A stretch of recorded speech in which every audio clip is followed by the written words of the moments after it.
we present All Gas and Gaiters.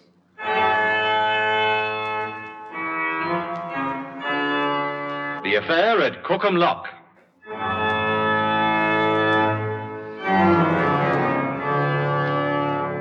Starring Robert Sir Hare, William Mervyn, Derek Nimmo, and John Barrett.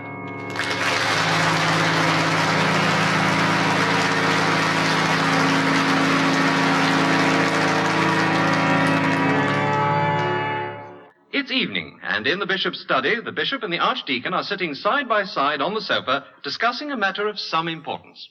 Henry, are you absolutely sure of your facts? Yes, Bishop. It all came out last week when you were taking that confirmation at Ringmold. But Dr. Prentice is properly qualified. You amaze me. But how's he managed to treat his patients all the time? Ah, that's where he's been so clever.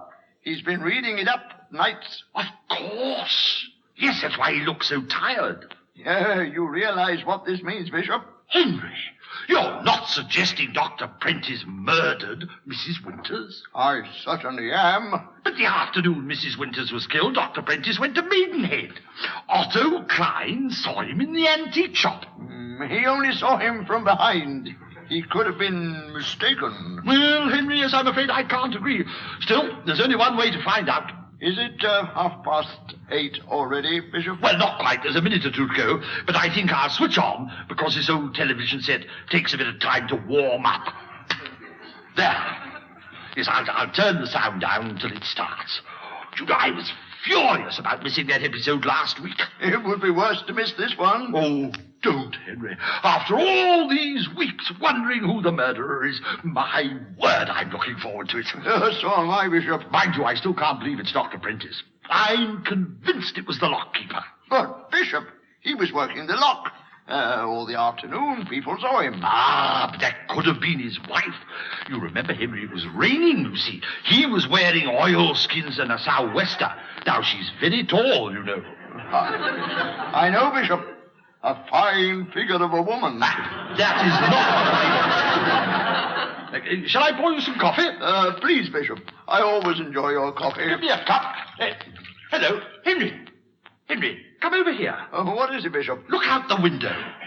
The cathedral floodlighting's gone wrong again. Really? Oh, dear. The Dean will be upset. Yes, Henry, he will. I think I'd better ring him and tell him about it, don't you? Oh, I see. Isn't that a bit hard, Bishop? Well, he jolly well deserves it. I told him to get a proper firm of lighting engineers, and oh, no, he could do it himself, and what's the result? It's gone wrong 4 times in the first 2 days. Hello, Dean? Yes, I'm terribly sorry to disturb you, but I happen to notice the floodlighting has gone wrong again. Yes, I'm sure it's only teething troubles. But had you called in a proper firm of lighting engineers as I suggested... Well, it's hardly economy, Dean, if it keeps going wrong, is it? And another thing, that light you put in my mulberry tree is shining directly into my bedroom window. Oh, not at all, Dean, no, not at all. I thought you'd just like to know. Good night, Dean. Oh, I enjoyed that, Henry. I know I shouldn't, but even a bishop is human, you know. Well, I call it a scandal. Really? Do you think I went too far? Should I ring back and apologize? No. The light, Bishop, shining in your bedroom. Oh, that. Yes, keeps you awake. Good night. It doesn't, as a matter of fact, Henry. I can sleep through practically anything, but don't tell the Dean. Has it started? No, you're all right. Oh, thank goodness. Scouts went on rather late tonight, and I couldn't bear to miss the last episode. I must see how they catch him. Him? Do you know who it is, then? Of course, Archdeacon. It's the insurance agent. The insurance agent? But he can't have done it. Ah, of course he couldn't. He was in Australia. Well, he did it, my lord. You look at his eyes. His eyes? Yes. What's wrong with them? They're too close together, Archdeacon. My grandmother she always used to say, never trust a man whose eyes are too close together. Oh, really, Newt? But she was always right, my lord. She said you couldn't trust Hitler. Oh, really? How very perceptive of her, yes. Now, come and sit down. Oh, shall I see who that is? Less, Newt, and get rid of them. It'll be starting soon. Ah, Oh, hello, Dean. Good evening, Newt. I wish to see the bishop. Oh, do you? Well, he's in his study, I'm afraid. Good. Tell him I'm here, Newt. Oh, well, will you leave your tool bag here in the hall or keep it with you? I will keep it with me. Oh, right.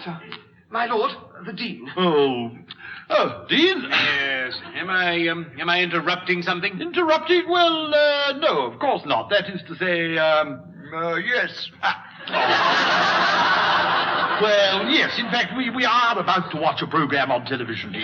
Can there be anything on television worthy of notice? My dear Dean, you've been missing an excellent program. It's the best thing since, Henry, when did they last show anything as exciting? Last November, Bishop. Oh, really, Henry? What was that? The Miss World competition.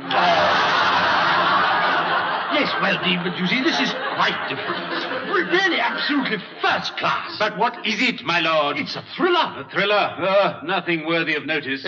Well, what can I do for you, Dean? I have come to thank you for telephoning me so promptly about the floodlighting. Oh, think nothing of it, Dean. It was a pleasure.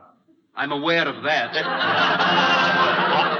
I am aware, my lord, that you are hostile to my efforts to save this cathedral money by installing the floodlighting myself. Oh, nonsense, Dean. Still, you must admit it does keep going wrong. I admit no such thing. The fault has been rectified. Really? What was it? The whole thing wrongly assembled? It was simply a loose connection at the junction box. Oh, well, everything's all right then. Yes, my lord. Until the next time. There'll be no next time. Really? I wish I had your faith. What about that light in the bishop's bedroom, Dean? Oh, yes, I'm glad you reminded me of that, Henry. Now, Dean, that is far from satisfactory. Oh, that, yes. It is the spotlight for the spire, and its sighting is very difficult. Precisely, Dean. It calls for expert knowledge, the sort of knowledge that can only a proper firm of lighting engineers can be expected to possess. Couldn't you draw your curtains, my lord? What, and sleep in a stuffy room? No, Dean, I really must insist that something's done. Oh, very well. If you will take me up to your bedroom and show me the problem. With pleasure. Will you come up now? Bishop. Yep. What, Henry? There isn't time. Good gracious, no, I nearly forgot. On second thoughts, Newt, show the Dean where my room is, will you? Me, my lord? But I don't want to miss the start of the...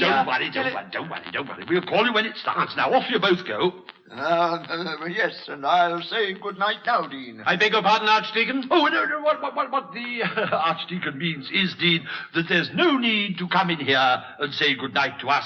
Just show yourself out when you've solved the problem. Very well, my lord, if it is capable of a solution. Well, if it isn't, you can still call in an expert firm to advise you, can't you? There will be no need for that. If it is possible to do anything, rest assured I shall do it. Good night, gentlemen. I'll turn the sound up, Henry. Come on, sit down. Oh, I think it'll be some time before we have any more trouble with the Dean. Certainly, Bishop. Hello, it's starting. And now, the final episode of our thriller serial, The Affair at Cookham Lock. Episode 13, The Killer Exposed. Here we go, Henry. You still think it's Dr. Prentice? Certain, Bishop. Well, I'm afraid you're in for a disappointment. Oh, you started and you Oh, promised me that you'd... all right. You haven't missed anything. But you promised that you'd call... But, Roger, just because Dr. Prentice isn't properly qualified, it doesn't mean he's a murderer. See, Henry? But Otto Klein saw him in Maidenhead the afternoon when Paula Winters was murdered. What did I say? He could have been mistaken. Otto Klein mistaken. I think we might call on Mr. Otto Klein. Now we shall see, Bishop. We certainly shall, Henry. Oh, look, what pretty scenery. There they are. Oh, that's the antique shop. They're wasting time seeing Otto Klein. Why don't they go and see the insurance agent? Those lockkeeper's the chap they want. Here he is. It's quiet, everyone, quiet. I didn't speak, Bishop. Oh, shut up, Henry. You are interested in this pair of dueling pistols. Exquisite workmanship, is it not? Yes, a friend told me you'd seen them last week. Ah, so. I have many people here who are admiring them. You might remember, my friend. His name is Dr. Prentice. Ah. Dr. Prentice. My lord! Oh, what was that? He's coming downstairs. Oh, what on earth does he want? Turn the sound down, Luke. Good news, my lord. Their light, I find, is capable of realignment. Oh, really? Well, that is good news. Well, I expect you'll send somebody round in the morning, will you? Certainly not. I cannot allow you to have another disturbed night. The adjustment is quite a simple one. If you will lend me a step ladder, I will do it. Well, I'm afraid there we can't help you, Dean. Yes, we can, my lord. There's one under the stairs. Then if someone would show me... But, Dean, there's really no need to do it now. I insist. Oh, very well. Newt, get the stepladder. Me, my lord? Why? Because you were so helpful telling everybody where it was. Well, it's through here, Dean, in the hall. Thank you, Newt, thank you. With the aid of a step ladder, my lord, I can soon settle the problem. Through here, you say, Newt? Yes, Dean. You will tell me what happens, won't you? Oh, yes. Promise? Yes, of course I will. Hurry up. Quick, Henry, turn the sound up. We're missing what Otto Klein is saying. Thank you, Mr. Klein. That was all very interesting. Goodbye. Oh, we've missed it. No, really? Well, where are they going now, Bishop? Well, I've no idea. Hello, there's the river. They're stopping. We'll take a boat out on the river. It'll be safer. Good idea. This place makes me uneasy. Here, this one will do. Here, Henry. Look at that boatman watching them. He's going into his hut. Who's he ringing, Bishop? I don't know, Henry. But I don't like the look of it. Can you see who is answering it, Bishop? No, that could be anybody's back. I expect it's the lock keeper. Here we are. We're back on the river. Oh, so peaceful here. Oh, dear, I can hardly believe that this time last week, Paula Winters was alive and well. Don't upset yourself, Francis. We must talk. Yes, of course, Roger. Now, let's go carefully over everything Otto Klein said. Oh, Bishop. Remember, the first time... Henry, we're in the... Oh, no. Don't switch it off, Bishop. Oh, I'll just turn the sound down.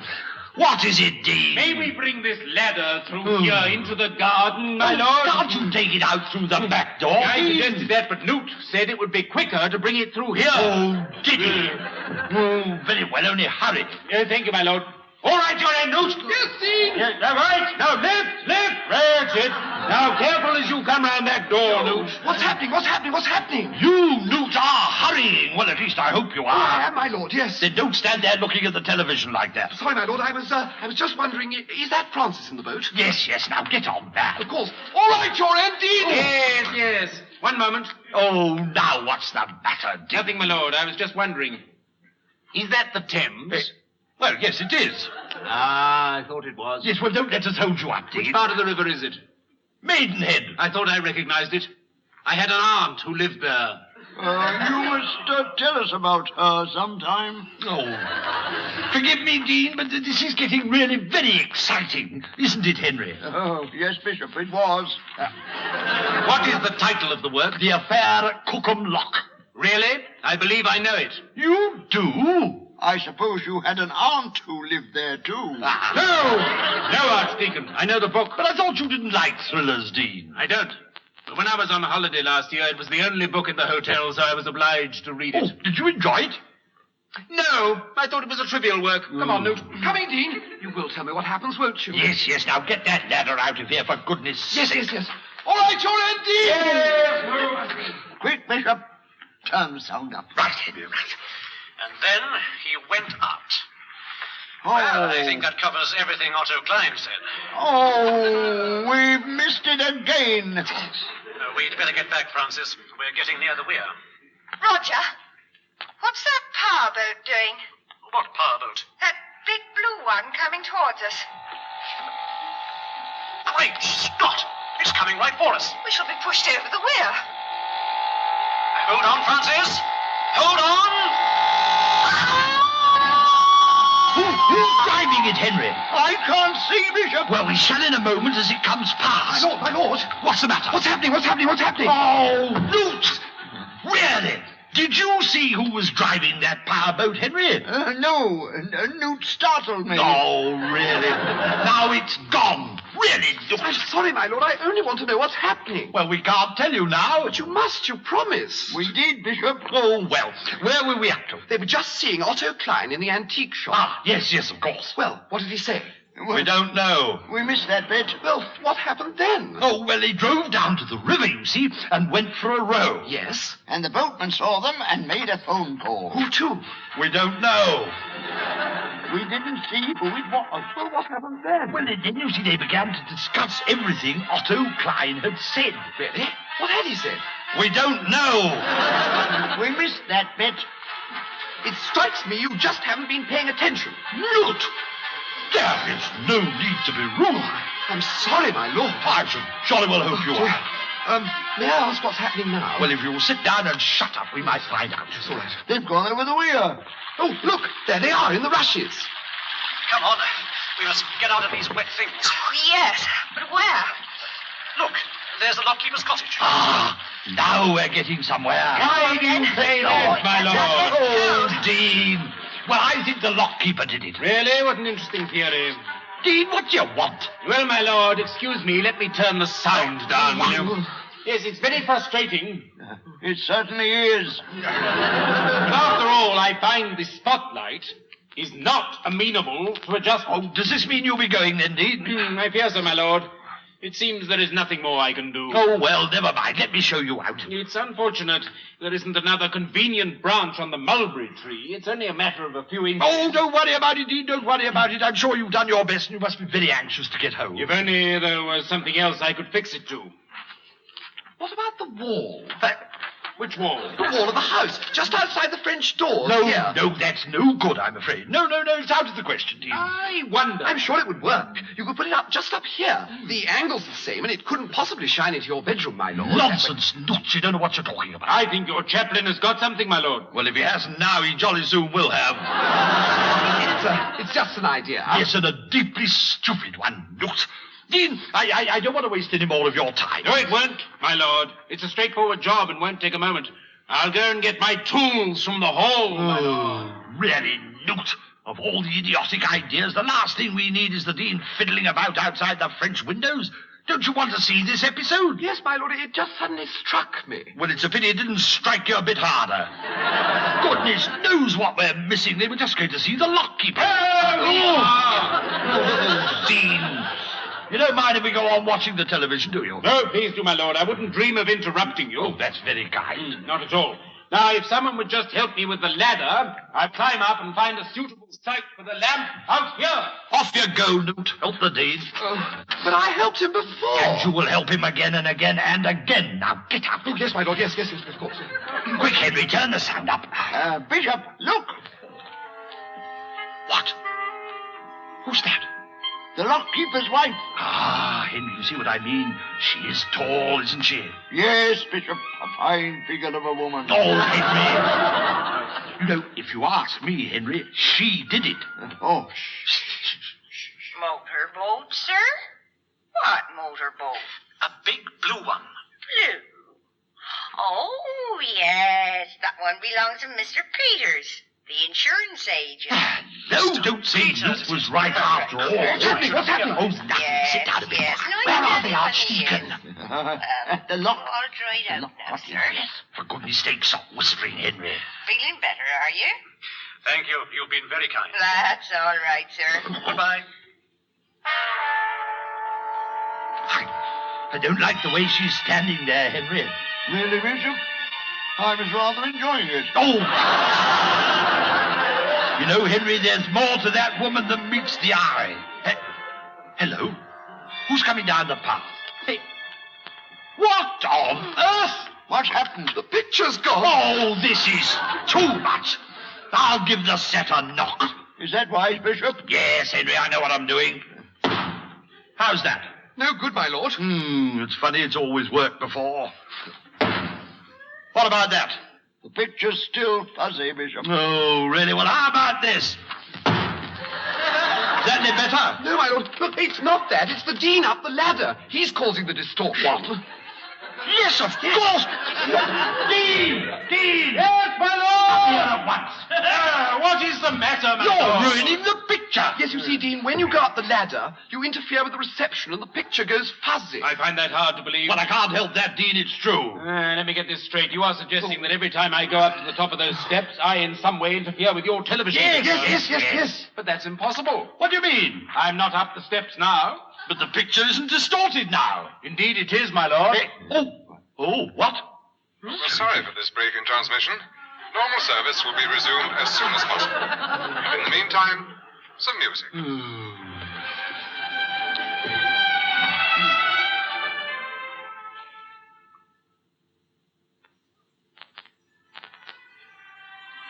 There, your problem is solved, my lord. The lamp is moved, and thank you for holding the ladder. It was a pleasure, Dean. No, have you found the cable? Yes, Dean, it's here in the shrubbery. I'm just untangling it so it will reach the light. Have they rectified the fault yet, Henry? No, Bishop. It's still the picture of the swan.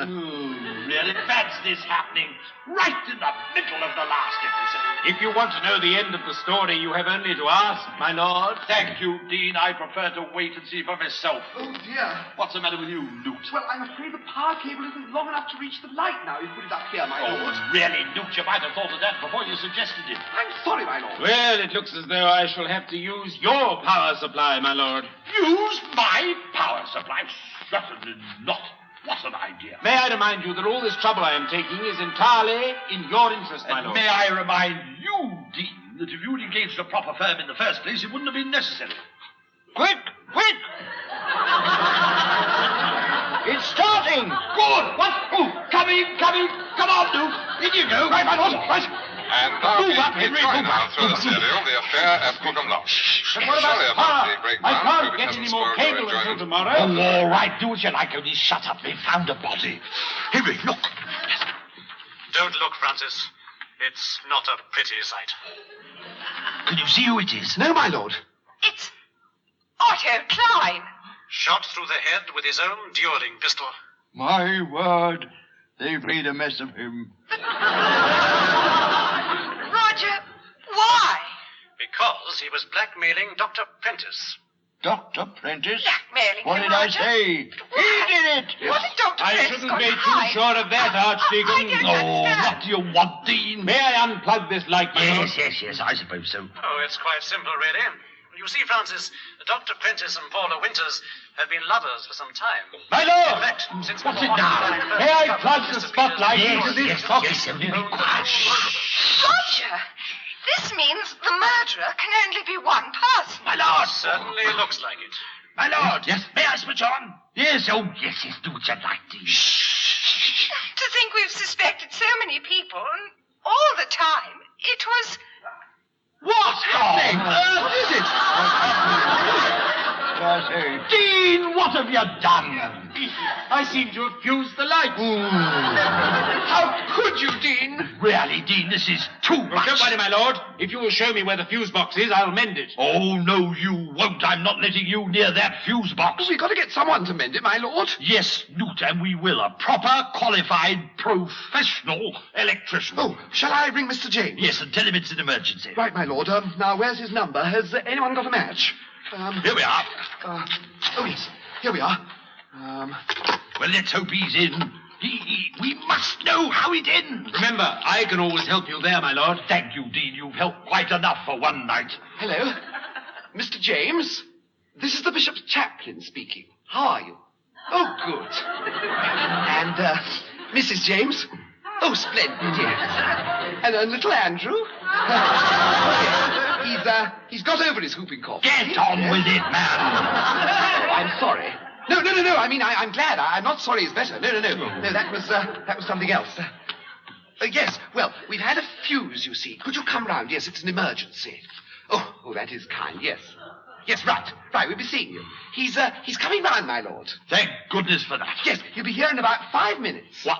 Why can't he come immediately? No, he's watching the serial. He said he must know how it ends. 5. I've never known such selfishness, really. Tell him not to bother. Tell him in future we'll get a decent, responsible electrician who knows his job. Right, my lord. Mr. James. Oh, you heard the bishop, did you? Yes. Oh, well, good night, Mr. James. The light, they've come on. Who mended the fuse? Me, Bishop. Henry, dear old friend, well done. Now, when the set warms up, we shall at least see enough to find out who did it. I fear not, my lord. What do you mean, Dean? The time. Time? Oh, it's past 9. Oh, no. We missed it. We've missed the end. Oh, this is too much. We must know who the murderer is. Fortunately, my offer is still open. Is it, Dean? Well, let me just tell you what I think of your offer. Bishop. Yes, Henry, what? Well, we must know, Bishop. Yes, we must, my lord. Oh, well, yes, I suppose so. All right, Dean, would you please tell us? With pleasure, my lord. May I sit down? Yes, of course. Thank you. Now, you recall that Mrs. Winters was found dead in her houseboat. But that was the first episode. You don't need to go back as far as that. Oh, you want me to start later? Of course. Well, you are aware that Otto Klein was murdered with a dueling pistol. Yes. Highly improbable event, if you will pardon my saying so. Oh, you think so? Certainly. No dueling pistol that has been loaded for so long in a climate like this would still fire. The powder would be far too damp. And then, when one considers the question of the priming, it becomes... Never mind about all that, Dean. Get on. There is no need to be impatient, my lord. Well, but who did it? Who did it? That's all we want to know. Oh, if that is all you want to know. It is. But, Bishop. Oh, quiet, Henry. Don't you start. But it's still on. What on earth? Of course. That break in transmission. It must be running late. Well, as I was saying, don't you want me to tell you who did it? We do not. Will you please take your tool bag and go? But you just asked me to tell you. Well, we've changed our mind. Oh, very well. I will return in the morning with the extra cable so that I can connect the light up once more. And then after that, I firmly believe... Yes, thank you. Good night, Dean. Good night. Oh, at last. Now we shall know who did it. I still can't think why he did it. Oh, I suppose he was just that sort of man. He'd been in a Japanese prisoner of war camp, you know. Well, I'm glad it's all over. What do you do now? Well, I'm not sure. I've always wanted to see the pyramids. Then you'll be leaving Cookham. Yes, but only if you will come with me. Oh, Roger. Oh, Francis. Oh, Bishop.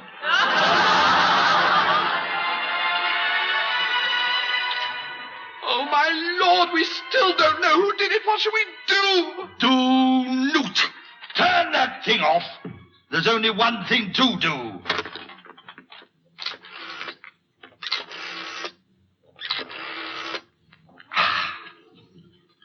Hello? Dean, I wonder if you would be kind enough to answer a question. Yes, Dean. Well, I'm perfectly well aware Mrs. Winters was murdered on our houseboat. What I want to know is who did it. Well, don't talk to me like that, Dean. All I want to know is who did the thing.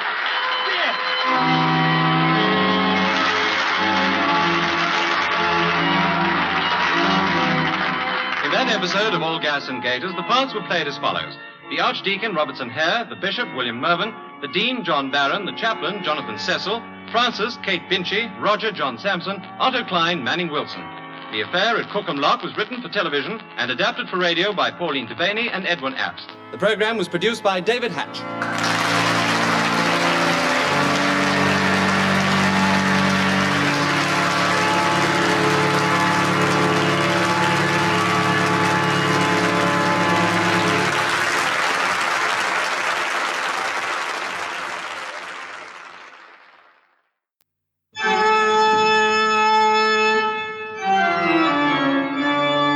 We present All Gas and Gaiters.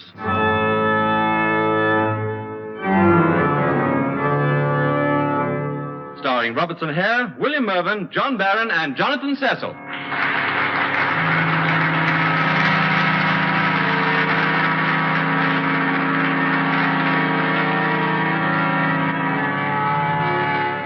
It is high summer at St. Ogg's, and while the Dean erects a banner reading Good Neighbour Week in his front garden, his wife gets on with matters of real importance.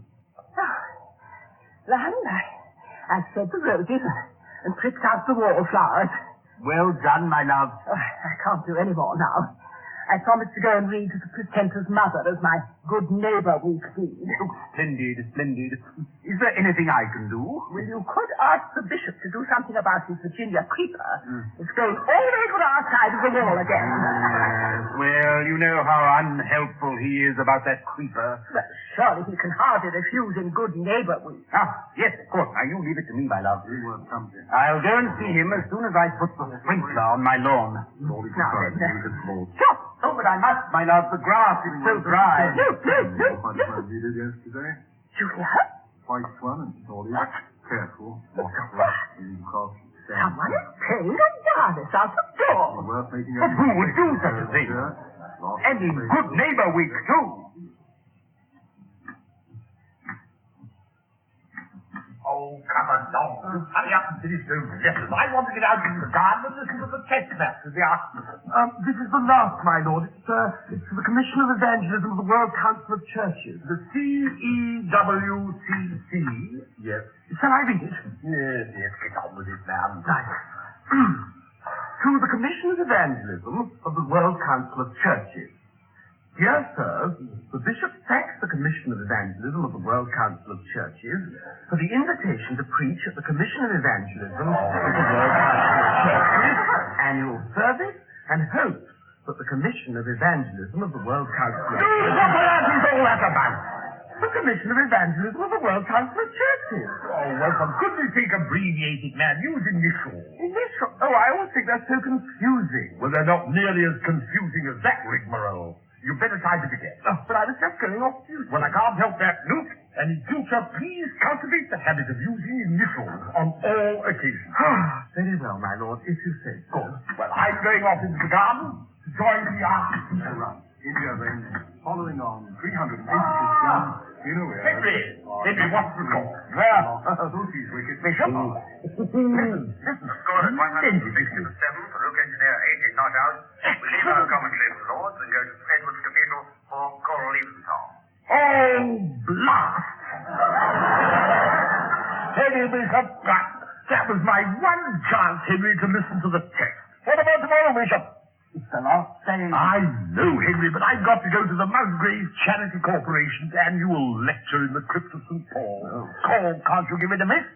It promises to be a very exciting day. Well, unfortunately, someone has to represent St. Albans. Would you like to go, Henry? Well, who's giving the lecture? Professor Horncastle. A fresh light on the Pentateuch. Sorry, Bishop. No. I'm particularly busy tomorrow. Yes, it seems everybody else is busy, too. It looks as though I shall have to go myself. Oh, my word. You know, Henry, it's pleasant out here, isn't it? The garden really is looking a picture. That Virginia creeper could do with a trim, Bishop. It's covered that wall completely. That is intentional, Henry. There is a door behind it. A door? Yes, into the Dean's garden. And when I first came here, he actually suggested that we open it so we could see more of each other. Oh. So you encouraged the creeper, Bishop? No, encouraged it, Henry. I planted it. Would you believe? It's raining. Raining? No, it isn't. Well, I'm getting wet. Aren't you? No, Bishop. How extraordinary. You're right. It's not raining where you're sitting. Look, you can see when it stops. I expect there'll be a rainbow in a minute. You could be right. But Henry, how can there be rain when there are no clouds? We must write to the Times, Bishop. That we will. We will, Henry, though I fear we may not be believed. We need a witness. Nope. Yes, my lord. Come along quickly, come along. What, my lord? Now, look. You see the sky? Yes, my lord. There are no clouds. No, my lord. And you see where I am standing? Yes, my lord. It's absolutely dry, isn't it? Yes, my lord. And yes, notice carefully, Luke.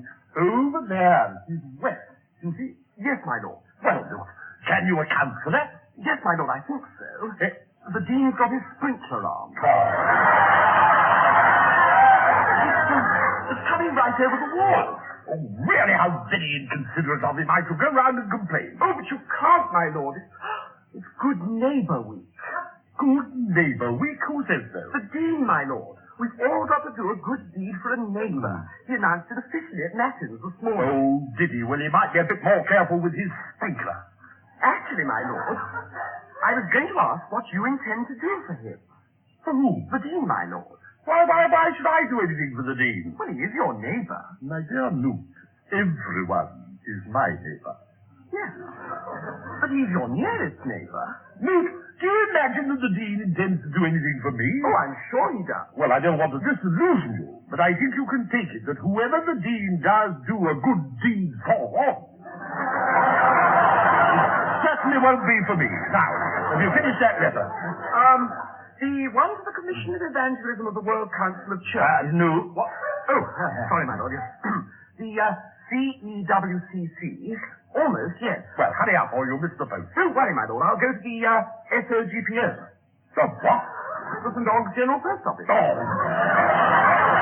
Well, go and answer that phone, sir. Yes, my lord. Well, Henry, 160 for 70. Now, that means the MCC have got to get 280 by tomorrow. Oh, it's going to be close, Henry. It's going to be very close. It certainly is, Bishop. Have you ever been to Lord's? Yes, Bishop. On my 14th birthday. My word. That was a few years ago, Henry. I remember I went with Grace. Grace? Not the Grace W.G. Grace. No, Bishop. Grace Pepper. She lived next door. Oh.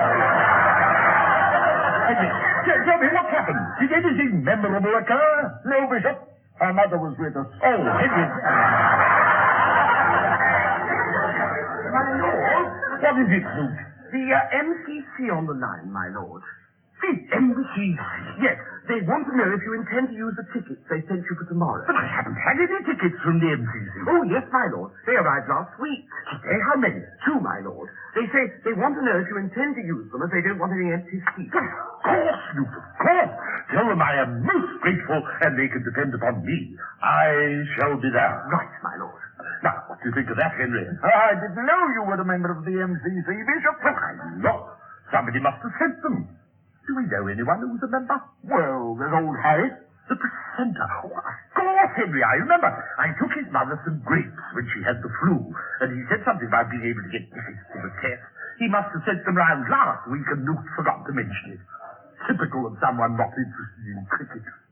Who will you take with you, Bishop? Yes. Well, of course. Henry, you did say you were particularly busy tomorrow, didn't you? Well, I've been thinking I might be able to arrange something. Yes, somehow I thought you might. Now, I'll tell you what. We could make a day of it, Henry, and see a show in the evening. How do you feel about that? Oh, very nice, Bishop. But what about the lecture? Lecture? What lecture? Oh, you know, in the crypt of St. Paul's. Oh, Lord, of course, I'd forgotten that. Can't I find somebody to go in my place? I can't miss a day at Lord's. Now, Henry, can you think of anyone? The Dean, my lord. Good idea, Luke. Telephone them out. Ask me what, my lord? Oh, Dean. Nothing, Dean. Have you been listening to the test match? Unfortunately not, my lord. I have been. So I heard, Archdeacon. And frankly, I'm surprised you should be so inconsiderate as to play a wireless out of doors. My dear Dean, surely there can be no objection to someone listening to a test match in his own garden. Intrusive sounds can be very disturbing, my lord. But not as disturbing as intrusive water, Dean. Water? Yes. Look at that water. My sprinkler. Yes. Now, what have you got to say about that? I had no idea it was so effective. It's so effective, I'm soaked to the skin, and I'd be very obliged if you turn it down. Of course, my lord. I will do so immediately. Well, goodbye, Dean. What makes you suppose that I am going, Archdeacon? Oh, just wishful thinking. There is a matter I wish to discuss with you, my lord. What is that, Dean? Your creeper. I regret to say it is again encroaching on the deanery garden. Really?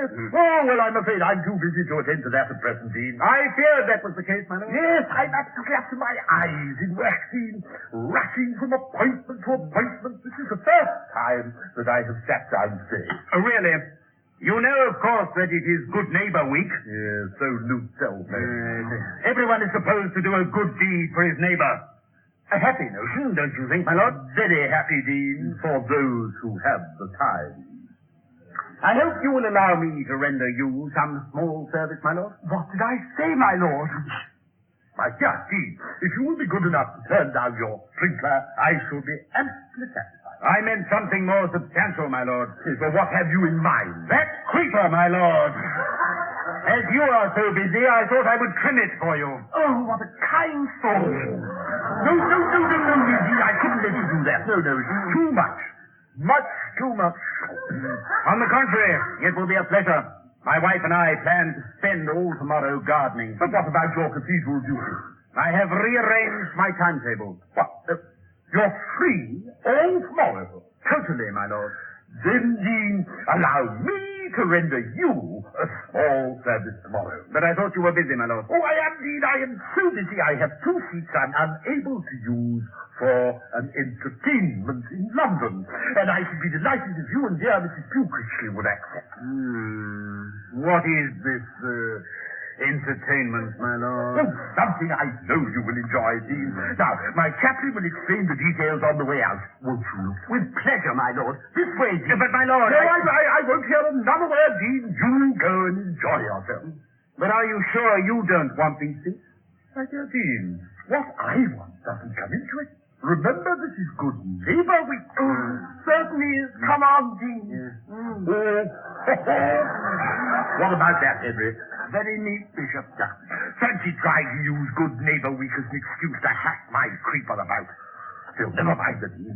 Let's turn on the radio and see if they've gone back to normal.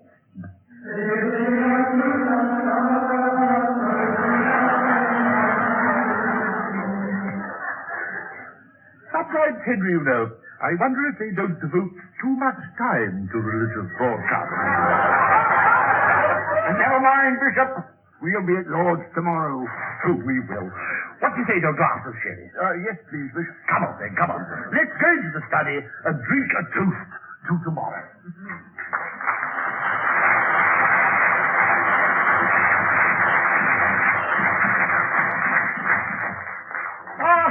There you are, Duke.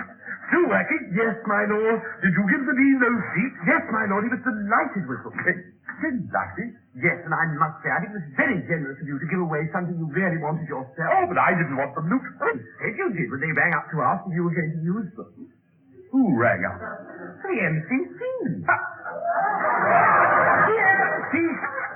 You haven't given the Dean my MCC ticket. Yes, my lord. I thought you wanted me to. Of course I didn't. But you said seats for an entertainment in London. Look of all the stupid, senseless networks. Excuse me, my lord. I must go and answer the door. Oh, Henry, what can we do? We can't let the Dean have our tickets for Lords. Well, ask for them back, Bishop. You think I could? Oh, I don't see why not. Say, there's been a mistake.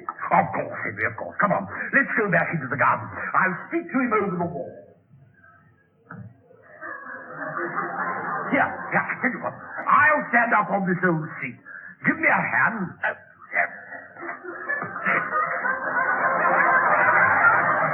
Dean! Dean! You see there, Bishop? Yes, I can see him standing by the greenhouse.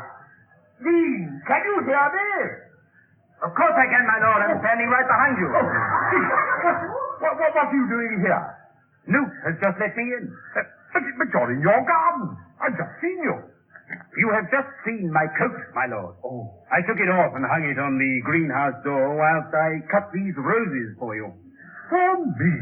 A token of my appreciation of your generosity over those tickets. Ah, the tickets. Yes. Where are they? In my coat pocket, my lord. Are they? Well, I want to talk to you about them. Oh, I beg you not to, my lord. Why not? I find the subject embarrassing. You see, when you first mentioned them, I formed the impression they were for something you did not wish to attend. My dear Dean, what could have put such an idea into your head? When I saw what they were for, I realized how unjust I had been, naturally. Naturally. Well, let's see no more about it. On the contrary, my lord, I'm just going to write my sermon for the Good Neighbor Week service. And I can assure you, your generous action has provided me with just the inspiration I needed. But you're not going to mention it in your sermon, Dean. Mention it, my lord. I shall not merely mention it. It will provide my principal theme. Good evening, gentlemen. Oh, dear me, Henry, I don't think we can ask for the tickets back now, can we? Hardly, Bishop. Oh, Henry, it's so tantalizing to think that they're in his coat just over the wall. And he's in his study. Yes, and likely to be there for a long time, wouldn't you say? Oh, a very long time, judging by the length of his sermon. Henry, you don't think we could go into his garden and get them back, do you? No, Bishop. Oh, don't you? No. He'd see us go through the front gate. Oh, just of course he would, from his study window, but he wouldn't if he went through that door in the wall, would he? No, Bishop. But we can't do a thing like that. Can we? I wasn't suggesting that we should, Henry. Loot! You want me, my lord? Yes, Loot, I do. I was wondering if you would like to do something for me for Good Neighbor Week. Me, my lord? But of course, I should be only too pleased. Oh, thank you, Loot.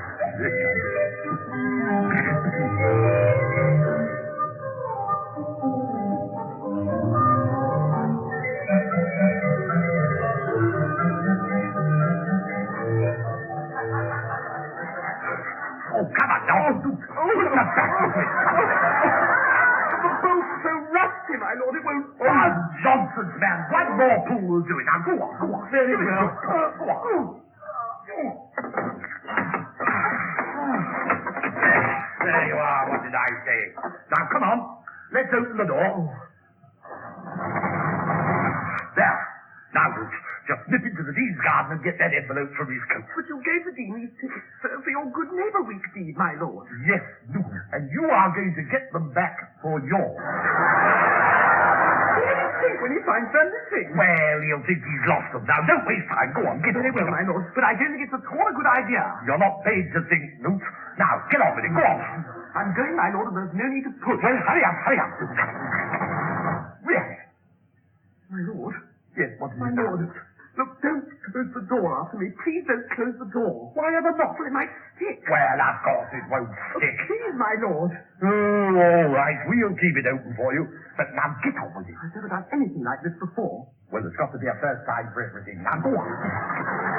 Oh, Henry, it looks as though we should be able to get to Lord's tomorrow after all. Who's to stop us, Bishop? My lord! Quick. It's the Dean. He's in my study. Mustn't see this door open.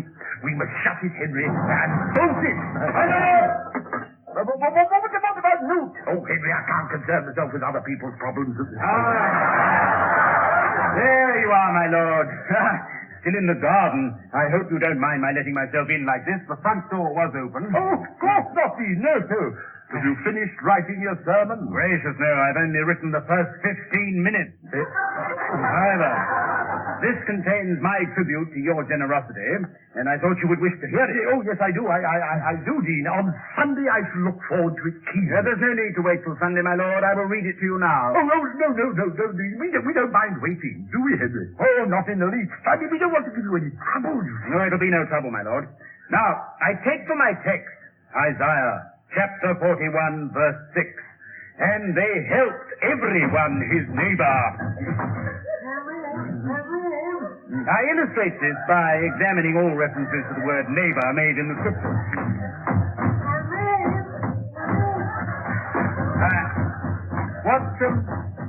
What is that knocking? Knocking? Oh, that's nothing, Dean. Just woodpecker. Yes, a woodpecker, Dean. Really? Where? May I see? Oh, it's behind that door. No. I mean, it's over the wall in your garden. Really? I wonder which breed it is. Did you notice whether it was the British Great Spotted or Picus viridis pluvius? The Vicar's what's it? Vicar, the Ridis Pluvius, my lord. Is it green? Yes, it is. That is proper. Very green. Really? I should like to see it. Perhaps if I stand on that... No, Dean. No, don't do that. Oh, why not? Well, because it's thrown away. Ah.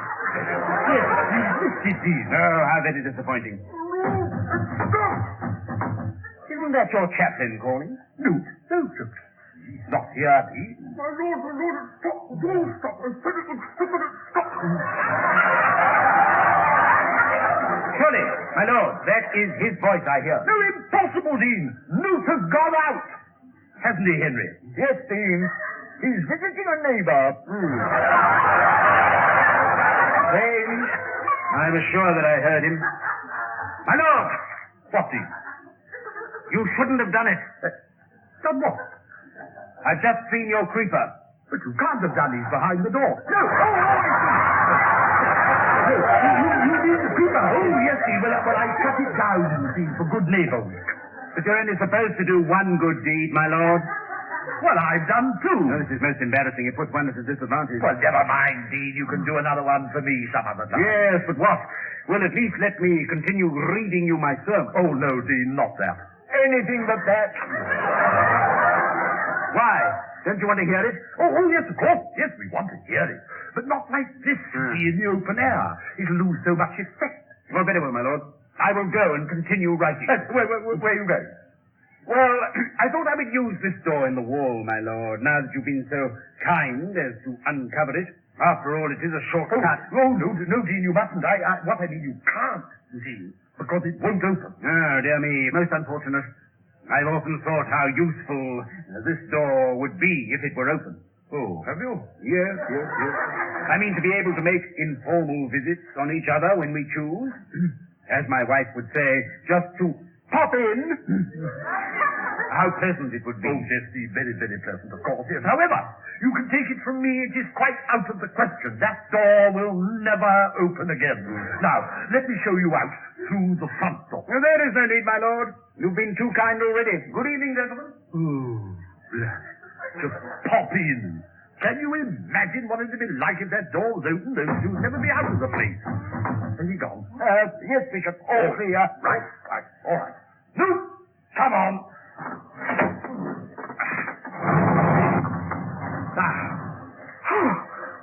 That was awful. It was really quite awful. Oh, well, never mind about all that.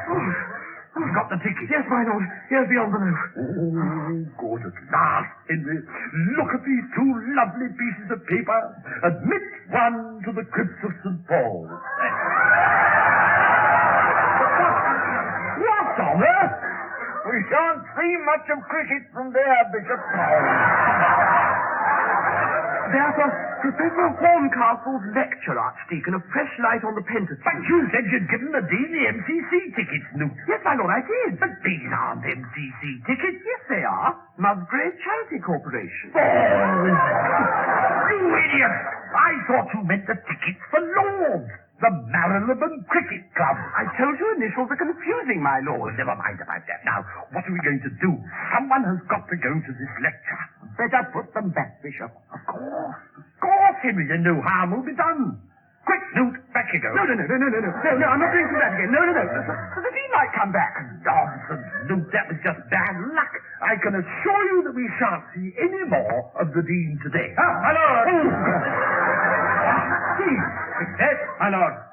What? I see you've managed to open this door. I congratulate you, my lord. But what are you doing here, Dean? You said you were going to write your sermon. Yes, so I am, my lord, but I felt chilly and I came out to put on my coat. Oh, yes, of course. Yes, I see you have it on. And you're going back to your study now, aren't you? Yes, to work.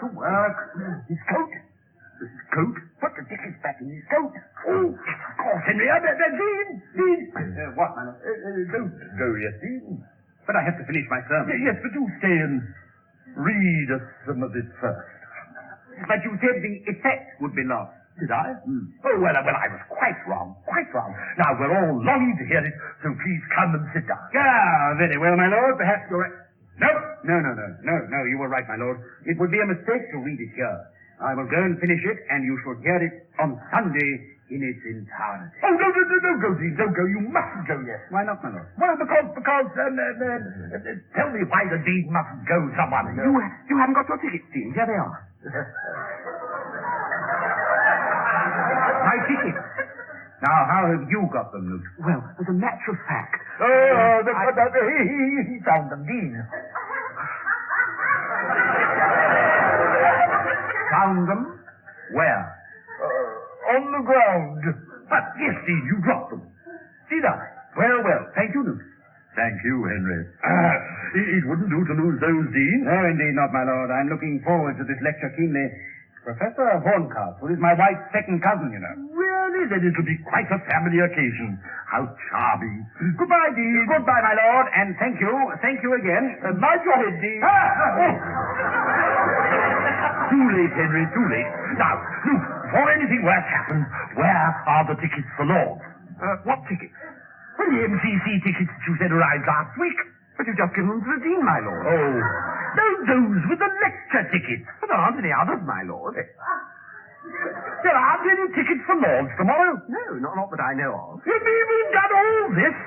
Cut down my creeper, open that door in order to be able to go to the last day of the test, and all the time there's never actually been any tickets? Yes, my lord. Then why didn't you say so before? You didn't ask me. Never mind, Bishop.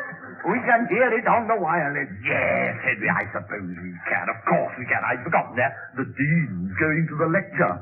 You know, I'm beginning to think this good neighbour scheme has got something to recommend it after all. Hello. Oh. Neighbour, pop in. Oh, Dean. Mrs. Pugh Critchley, what is it now? I regret I cannot accept these tickets. Why? Why ever not? I have just shown them to my wife, and she has just returned from reading to the precentor's mother her good neighbour deed, you know. Oh, yes, of course. Dear lady. But why can't you go to the lecture, Dean? Because I've already accepted another invitation, Bishop. What? Who from? The presenter. He's given me 2 tickets for the last day of the test match at Lord's tomorrow. Needless to say, we should prefer to hear dear Herbert Horncastle, but I'm afraid I accepted these tickets before Lionel accepted yours. Oh, really? This is too much. You seem disappointed, my lord. Frankly, Dean, I am. I thought I'd got rid of... what I thought of, that I'd given you something you'd enjoy for Good Neighbour Week, and now to have the tickets flung back in my face. There, Grace, what did I say? I feared you might be hurt, my lord. I am afraid I am, Dean, extremely hurt. Then permit me to do my Good Neighbour Week deed. Let me give you something that I know you want. Oh, no. Not the tickets for Lord. No. A reading of my sermon. Oh, no, Dean, there's no need for that. Oh, no.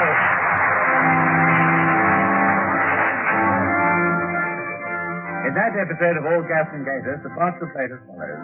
The Archdeacon, Robertson Hare, the Bishop, William Mervyn, the Dean, John Barron, the Chaplain, Jonathan Cecil, and Mrs. Hugh Critchley, Jones Sanderson. The Bishop Loves His Neighbour was written for television and adapted to radio by Pauline Devaney and Edwin. The program was produced by John Dyer.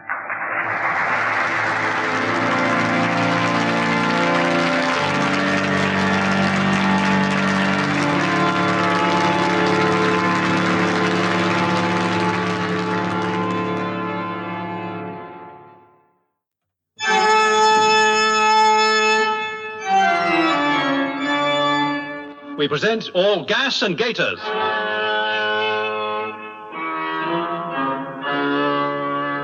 The Bishop Beats the System.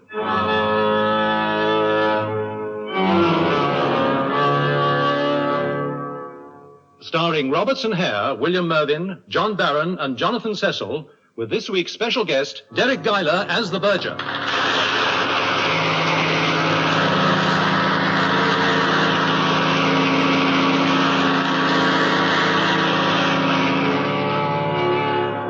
In the Lady Chapel of St. Ogg's Cathedral stands the tomb of the Blessed Bishop Ogg himself.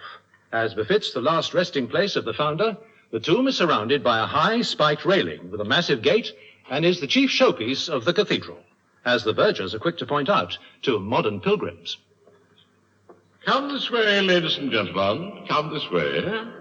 And here we have the Lady Chapel, built in 1270 in the early English style.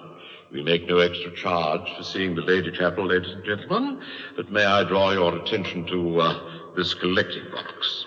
Now, this is for the Dean's new security system, which has just been installed. Now, if you just put your contributions in this box... Thank you. Thank you, sir. Thank you, madam. Thank you. Thank you. And here... Thank you, sir. And here we have the tomb of the founder himself, the Blessed Bishop Og, 1213 to 1280. I say, I must just get a picture of this if that's... Oh, I'm so sorry, sir. No photographs in the cathedral. Oh, but surely just... Unless you pay a special fee to the dean. Oh, well, of course. 3 guineas. Oh, I changed my mind. As you please, sir. You'll see the enlarged coloured postcards by the west door, sir. 50 pence each. Above the tomb may be seen the saint's cloak. This cloak has hung there for 700 years. It has only been taken down once on the occasion of the 600 years celebration in 1884, when it was worn in a pageant depicting scenes of the saint's life in costumes especially hired for the occasion. Since Bishop Og, there have been 50 bishops of this see, the 51st holder of the office being the present bishop, the Right Reverend Dr. Cuthbert Heber, D.D. Incidentally, Dr. Heber is engaged in building a home for the clergy widows of the diocese. A collecting box for this scheme will be found by the west door. Now, ladies and gentlemen, would you please follow me into the crypt? There is an additional charge of 10 new pence. I would be obliged if you would just have the correct money. Would you follow me?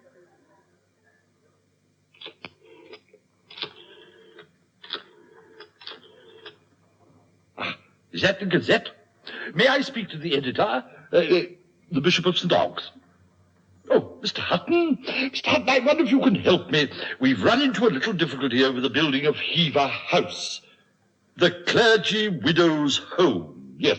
Well, people are being rather slow in subscribing, and we need £2,000. I can assure you a barrage of prayer is going up from every church in the town. Well, I thought, you see, perhaps if you could just mention it in your newspaper, it might quicken the response. Oh, I see. Well, if the lady doesn't give birth to her triplets today, perhaps you could find space in tomorrow morning's edition. What, you let me know? Oh, thank you. Goodbye.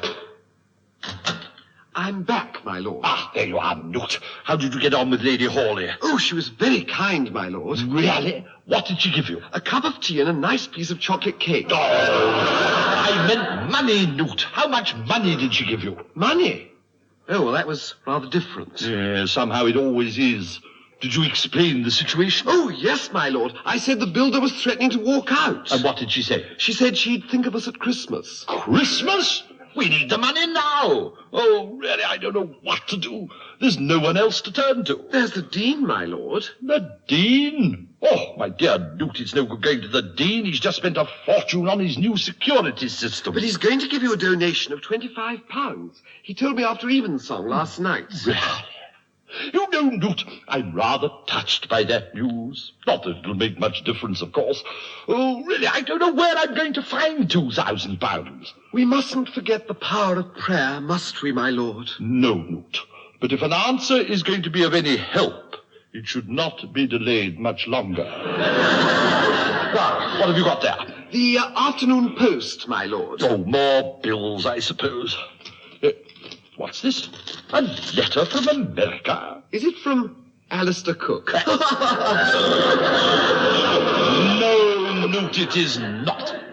It's from a Mr. William T. Stratton of the Museum of European Culture, Clifton, Texas. My dear Bishop, on a recent trip to Europe, I was fortunate enough to visit your beautiful cathedral and admire its many treasures, among which I was particularly interested to see the cloak of your founder. Cloak? What cloak's that? It hangs above St. Og's tomb, my lord. Really? I've never noticed it. Oh, you must have done. It's on a hook and drapes onto the tomb. Oh, that. I thought that was a dust sheet.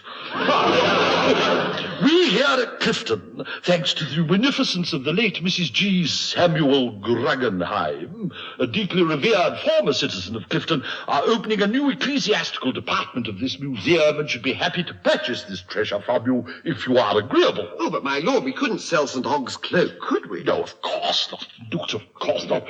I don't wish to appear rude, but really, the Americans seem to think that everything is for sale, don't they? We should be pleased to offer you the sum of $25,000. That is approximately £10,000 sterling. Crikey, Moses. £10,000? My dear Newt, our prayers have been answered. Oh, you mean we can sell it? Well, of course we can, Newt, of course. It would be quite wrong to hesitate under such circumstances. You know, Newt, the Lord moves in mysterious ways. To think that we can complete Hever House after all. Oh, this is splendid news. And you know, Newt, who is going to be more pleased than anyone? The builder, my lord? No, the Dean. I only need 2,000. The remaining 8,000 will go into the cathedral funds. You know, I can't wait to see his face when I tell him. Hello, the Palace and Dogs? Ah, good afternoon, Mr. Hutton. Really? How lovely. Yes, I'll tell his lordship. It's Mr. Hutton of the Gazette, my lord. He's rung specially to tell you a lady at the infirmary has just had triplets. Isn't that kind? Oh, give it to me. Mr. Hutton? Yes, I quite understand. As a matter of fact, our problem is solved. An American museum has made a most generous offer for one of the cathedral's minor treasures. Oh, a cloak believed to have belonged to St. Og. Yes, we do feel that our prayers have been answered indeed. And Mr. Hutton, please convey my congratulations to the dear lady and her husband, would you? Thank you. Good afternoon. Anyone at home? Hello, Henry. Come along in. Hello, Archdeacon. Good afternoon, Newt. Well, Bishop, I finished it. Finished what, Henry? My contribution to the fund. But, Archdeacon, there's no... Quiet. Yes. Henry, how very, very kind of you. Let's see what it is. What is it, Archdeacon? It's a piece of knitting. What's it for, Henry? Well, it started as a bedspread, but I ran out of wool. What are you going to do with it? Well, sell it, Bishop, in aid of the fund. How much is it, Archdeacon? To you, Newt, only £5. £5? Henry, you're not asking £5 for this, are you? Why, isn't it enough, Bishop? Oh, it's far too much, Henry. You'll never get anyone to pay that price. Mrs. Hayward nearly did. She was writing the cheque. Mrs. Hayward? What was she going to use it for? To cover the budgie at night. Oh. What made her change her mind, Archdeacon? Canon Hayward came back unexpectedly. Well, never mind, old friend. It's very kind of you to have gone to all that trouble. Well, I hate to see a pal in a jam. But I'm in one no longer, Henry. I have got the money. Oh, an American museum wants to buy St. Og's cloak. That thing over the tomb? Yes, Henry, the very same. Oh, I suppose it's all right to sell it. Wait till you hear what they're offering, Henry. $25,000, Archdeacon, which is approximately £10,000 sterling. Really? Good gracious. Henry, I believe I know what you're thinking. Do you, Bishop? Yes, you're thinking that our prayers have been answered, aren't you? No, Bishop. I'm thinking they might like to buy my knitting as well. My lord! There's the Dean. Good afternoon, my lord. The door was open. Of course, Dean, of course. Do come in and sit down. Thank you, my lord. Good afternoon, Archdeacon. Afternoon, Dean. Want to buy some knitting? Knitting? I'm sorry, I don't understand. The Archdeacon has made it as a contribution to the fund, Dean. How fortunate you are, my lord, to have friends prepared to rally round when you are in difficulties. I am indeed, Dean. And from what my chaplain tells me, you are here on the same errand. Alas, no, my lord. I have to disappoint you. Why is that, Dean? I've just been through the accounts with the chapter clerk. It seems the new security system has cost more than we anticipated. In fact, I may well have to increase the price of the guidebook yet again to meet the bill. Well, Dean, now, how would you like to hear some good news? Frankly, I should welcome it, my lord. Well, then read this letter. Well, now, what do you think of that? Extremely insulting, my lord. It should have been sent to me. But I'm the Bishop Dean. And I am the Dean. The cathedral is in my charge. Well, technically, yes. Technically? If you look at the statutes, my lord, you will find that my powers are somewhat more than technical. Oh, yes. Well, of course, I didn't quite mean that. I trust you didn't. But you must agree that it is a most generous offer. Possibly. Yes. It is, of course, quite unacceptable. Unacceptable? Well, even you, my lord, can hardly contemplate selling one of our most precious relics. Precious? I wasn't even aware of its existence before today. That doesn't surprise me. If you think so highly of it, why is it stuck up there above his tomb? Because it was placed there on June the 23rd, 1280, at the time of Bishop Ogg's interment. What do you mean it's never been taken down? Only once, my lord. In 1880, for the 6th centenary. The what, Bishop? The 6th centenary, Archdeacon. There were celebrations. Really? I'm not surprised. It was used in a pageant depicting scenes from the saint's life. Yes, I wonder it didn't drop to pieces. Considering its age, it is in a remarkable state of preservation. Well, the clergy widows of this diocese are not. They've all worked too hard, too long, for too little reward. They need this home, and if the sale of this cloak enables us to give it to them, we can hardly, as Christians, refuse to do so. It would be a betrayal of trust. What? You mean you do refuse? Certainly. It is out of the question. You will please write to this gentleman, as he has seen fit to write to you, and tell him that the cloak of the blessed St. Og is not for sale. And now, if you will excuse me, I have work to do. Oh, I suppose that you are going to ring up the insurance company, Dean. Why do you say that, my lord? Because if the value of this cloak has risen so steeply, you will no doubt wish to increase the insurance cover. I cannot afford to increase the insurance. Then won't you be forced to accept the offer? Certainly not. Well, but surely to have such a valuable thing underinsured is too great a risk. There is no risk. No risk? What about the danger of theft? You forget the new security system, my lord. No one could get into the cathedral. There are heavy-duty rim locks and mortise locks with hardened steel rollers in the bolts on both the inner and the outer doors. Even the boiler house has a close shackle padlock with a heavy padlock bar. The cathedral is impregnable. Oh, really? As we both need money, wouldn't it be more practical to sell the cloak? I'm sorry, my lord. That is out of the question. But the builder's threatening to take his men off the site. I'm sorry, my lord. Oh, but what can I do? We must not forget the power of prayer. Good afternoon, gentlemen. A fat lot of use that's been. My lord, how can you say such a dreadful thing? Because, Newt, we have all prayed. I've prayed, you've prayed. Oh, I certainly have. Even Henry here's prayed. What's been the result? Our prayers have been answered. Precisely, Newt, and answered by a miracle. And that stupid, bigoted, fossilized pillar of reaction is too blind to see it. Oh, what can I do? Have a glass of sherry, Bishop. That's a good idea, Henry. Newt, of course, my lord. Oh, the arrogance of the man, saying the cathedral is impregnable. I know I shouldn't say so, Henry. But if a thief were to break in there tonight and steal that cloak, I must confess I should not be entirely sorry. Why don't we, Bishop? Archdeacon, what a suggestion. Henry, of course we can't. But we needn't take anything. What you mean, just break in to show that it's possible? Yes. You know that's not a bad idea. If we could prove to him the cathedral is not impregnable, he'd be forced to sell the cloak. But my lord. What, Newt? It is impregnable. Oh, yes, I'd forgotten that. Well, look. I suppose all we've got to do now is to answer the letter to Mr. Stratton and throw his generous offer back in his face. No. Take it down, will you, Newt? Now, my lord? Why not? Well, I was just going to Evensong. Oh, all right, Newt. We'll do it when you get back. But I shan't be back until 7, my lord. Why not? Well, I'm going to stay on and listen to Mr. Paddy Jones. He always plays until closing time on Wednesdays. Oh, well, yes, of course, Newt. All right. We'll do it in the morning. Thank you, my lord. I'll be off then. Goodbye, Archdeacon. Goodbye, Newt. Don't get locked in, will you? I'll try not to, Archdeacon. What did you say, Henry? I said he mustn't get locked in, Bishop. But that's it. Don't you see? That's the way to do it. What do you mean, my lord? That's the way to prove to him it's not impregnable. Newt, at closing time, you stay in the cathedral. But the vergers won't let me. They're always most careful to see no one gets left inside. Well, then you must hide. No, but I couldn't. I wouldn't know where to. Find somewhere. Use your initiative, But what do I do then? Wait until 9 o'clock. Then unlock the door of the lady chapel and let us in. But you're not going to steal the cloak. No, of course not, Newt.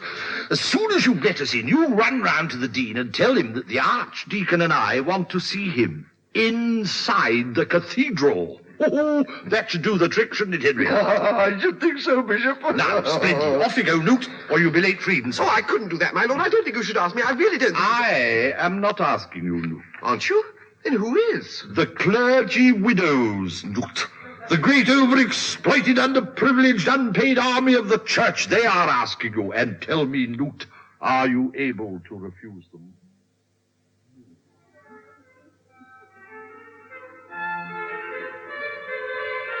Now, where can I hide?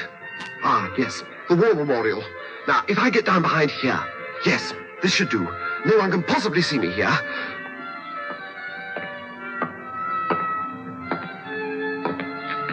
What on earth? Oh, it's you, Mr. Note, is it? Oh, yes, sir. Good evening, Verger. Good evening to you, sir. Quite comfortable sitting down there, are we, sir? Yes, thank you. I'm listening to the organ. Ah, yes. Well, sounds better down behind the war memorial, does it, sir? Yes. More like a stereophonic effect, I suppose. Yes. Well, you know that we're closing up in a minute or two, sir, don't you? Yes, I suppose we'd better be going. Yes, well, let me help you up, sir, shall I? Oh, thank you, yes. Most kind, yes. There we are, sir. Yes. May I suggest, sir, you should bring a cushion with you next time, sir. Oh, yes, I will. Good night, Verger. Good night to you, sir. Good night, sir. Who was that, Fred? Oh, Mr. Newt. Oh, what was he doing sitting behind a war memorial? I don't know. Said he was listening to the organ. Oh, did he? Don't say the bishop's been overworking him again. Ah, that's it. He's finished. All right, come on. Lock up and home to tea. Yeah. By the way, Fred, how's the car going? Oh, better, thanks. Better, yes. Did I tell you what the trouble was?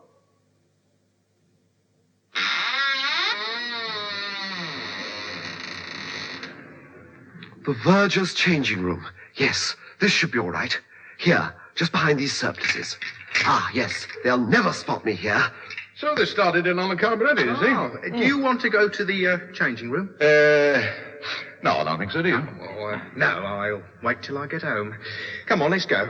Here, wait a minute. We haven't locked the door. Oh, we have. Yeah. Here we go, then. Boy. Oh, well. I'll settle that, then. It certainly has.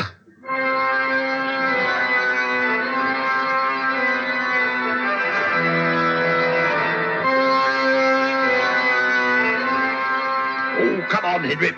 We'll go this way round by the cloisters. Just coming, Bishop. Ah, it's 9:15. Newt should have that door open by now. He's had plenty of time. Can you see him? No, Bishop. It's very dark, isn't it? Yes, isn't it? Ooh. Newt! Newt! There's no sign of him. Bishop, look! The door's open. So it is, Henry. Well done, Newt. This will give the Dean a shock, Bishop. Yes, it certainly will. Impregnable, eh? I can't wait to see his face. Now, where's Newt? Perhaps he's gone over to the deanery to fetch him. Already? Well, he might have waited till we got here. Still, never mind. Let's go in and look at the cloak. I want to see the object that's going to produce all this lovely money. Now, where is it? It's up there, Bishop. Where? There, above the tomb. At least, it's not. Bishop, it's gone. Gone? But how? How could anybody get it down? With these. Look, a pair of steps. What? Yes, and the gate of the tomb's been unlocked. But Henry, who would steal it? I don't know, Bishop. No one knew it was valuable, did they? No, well, I don't know, Henry. You see, at least I did tell Mr. Hutton of the Gazette. A journalist, Bishop. Was that wise? Henry, what, you mean he could have told someone? But who? Well, it looks a very professional job. Well, so it does. I suppose it's a gang, Henry. It's not one of those international gangs, is it? Oh, I suppose it could be. How dreadful. Come on. We must go and telephone the police. We must get it back. I cannot lose all that money, Henry. Bishop. What? Do you hear something? No, did you? There, Bishop. Listen. Henry. The thieves are still here. Come on, we'll apprehend them. Is that wise? What do you mean? Supposing they're dangerous. Oh, yes, but why should they be? Well, where's Newt? Newt? You don't mean to say they've done something to Newt, do you? I wouldn't be surprised, Bishop. Not if he's interrupted them. Oh, poor Newton, we thought he'd gone to the deanery. Oh, Henry, I think we'd better go and hide. But somewhere. where, Bishop? Oh, here, come on, Henry, inside these railings. They'll never see us in here. We'll crouch down behind the tomb. Here they come, Henry. Keep down. Bishop, there's only one. Shall we tackle him? No, Henry. He must be an ugly brute, he sounds it. Better not get involved.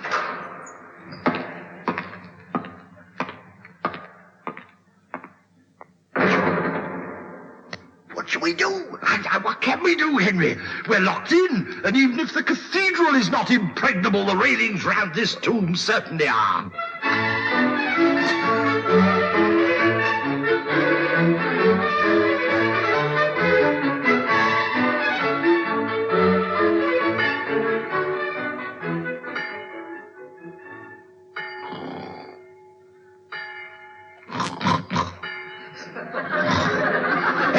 Henry, wake up. Where am I? We're locked inside some dog's tomb, Henry. Oh, I thought it was a nightmare. Oh, if only it were. Still, it's 7 o'clock, Henry. Someone should be here soon. Oh, I'm so cold, Bishop. You're not the only one. Don't be selfish. But I fear both of us are in a great deal warmer than poor old Newt. That intruder looked an ugly brute, Henry. Did you see him, Bishop? No, but I heard him breathing. I fear for the poor boy. I really fear for him. Listen. The door. At last. Oh, look, it's the Dean. Morning, Dean. Good morning, my lord. My lord? Archdeacon, what are you doing in there? You may well ask. We've been locked in. All night. But by whom? A thief, Dean. A thief? What thief? The thief who's taken the cloak. Impossible. I locked it away in the verger's changing room myself. You did when? Shortly after 9 o'clock last night. What were you doing here at 9 o'clock last night? You're talking about the insurance worried me, my lord. I decided not to take any risks.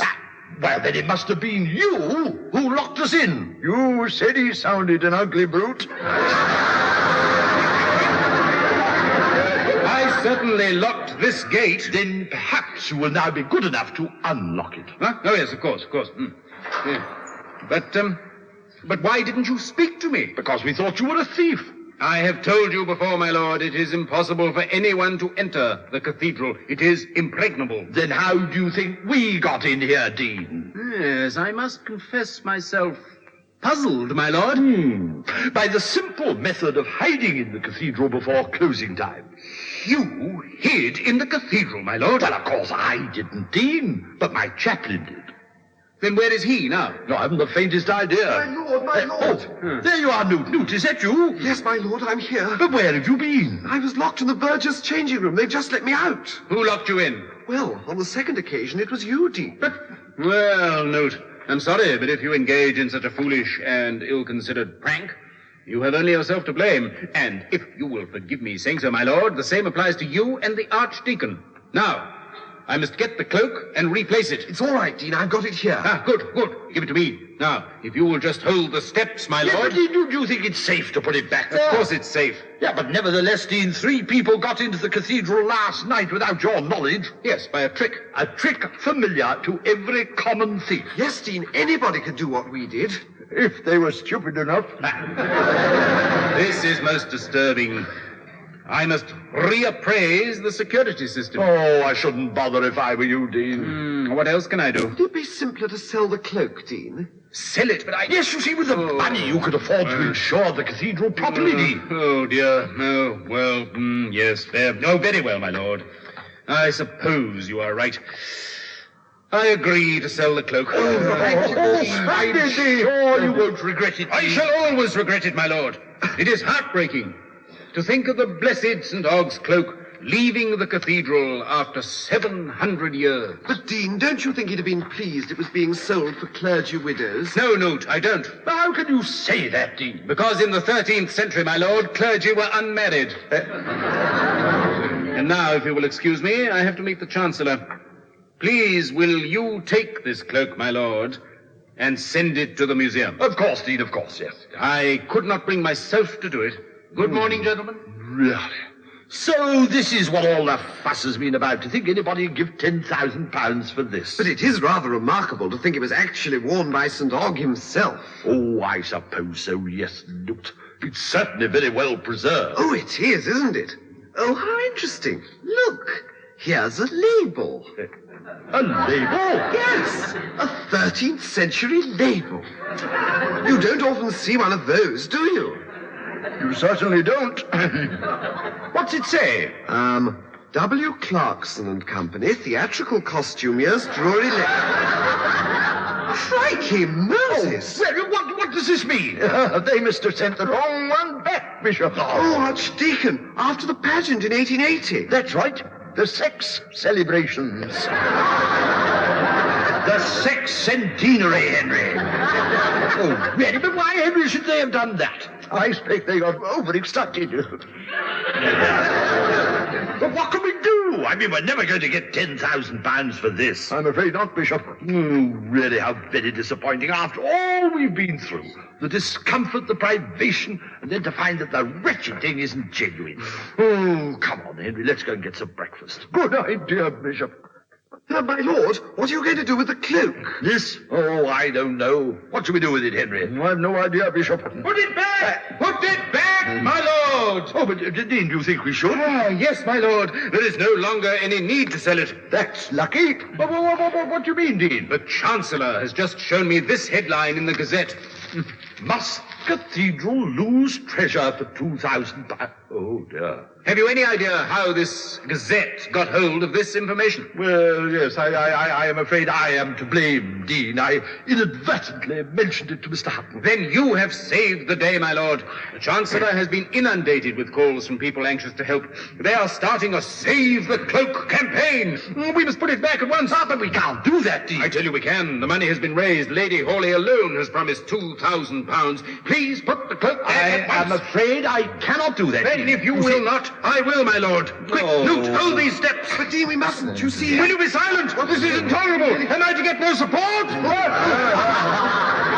Serve him right, Henry. But, Dean, I insist upon telling you about this cloak. Must I tell you again, the cathedral and its contents are my responsibility? Oh, well, of course, Dean, if you put it like that. I do. There, my lord. Now, what have you to say to that? Nothing, Dean, except what? Just that the Lord moves in more mysterious ways than I'd ever imagined. Don't you agree, Henry? I certainly do, Bishop. And so do I, my lord. Come this way, ladies and gentlemen, come this way. And here we have the tomb of the Blessed St. Ogg, 1213 to 1280. Now, above the tomb may be seen the saint's cloak. This cloak is hung here for 7... Thank you, sir. Thanks very much, sir.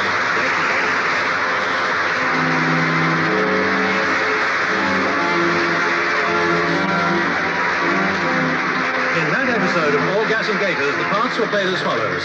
The Archdeacon, Robertson Hare, the Bishop, William Mervyn, the Dean, John Barron, the Chaplain, Jonathan Cecil, the Verger, Derek Guyler, the Second Verger, Robin Brown. The Bishop Beats the System was written for television and adapted for radio by Pauline Devaney and Edwin Apps. The program was produced by John Dial.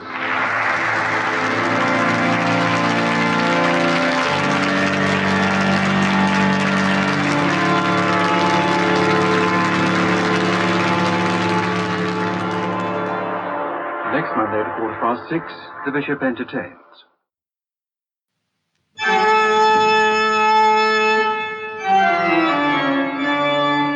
We present All Gas and Gaiters.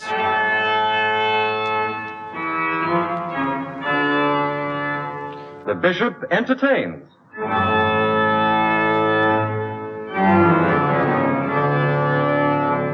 Starring Robertson Hare, William Mervyn, John Barron, and Jonathan Cecil, with this week's special guests, Joan Sanderson as Mrs. Pugh Critchley, Betty Huntley Wright as Poppy, and Alan Cuthbertson as Geoffrey.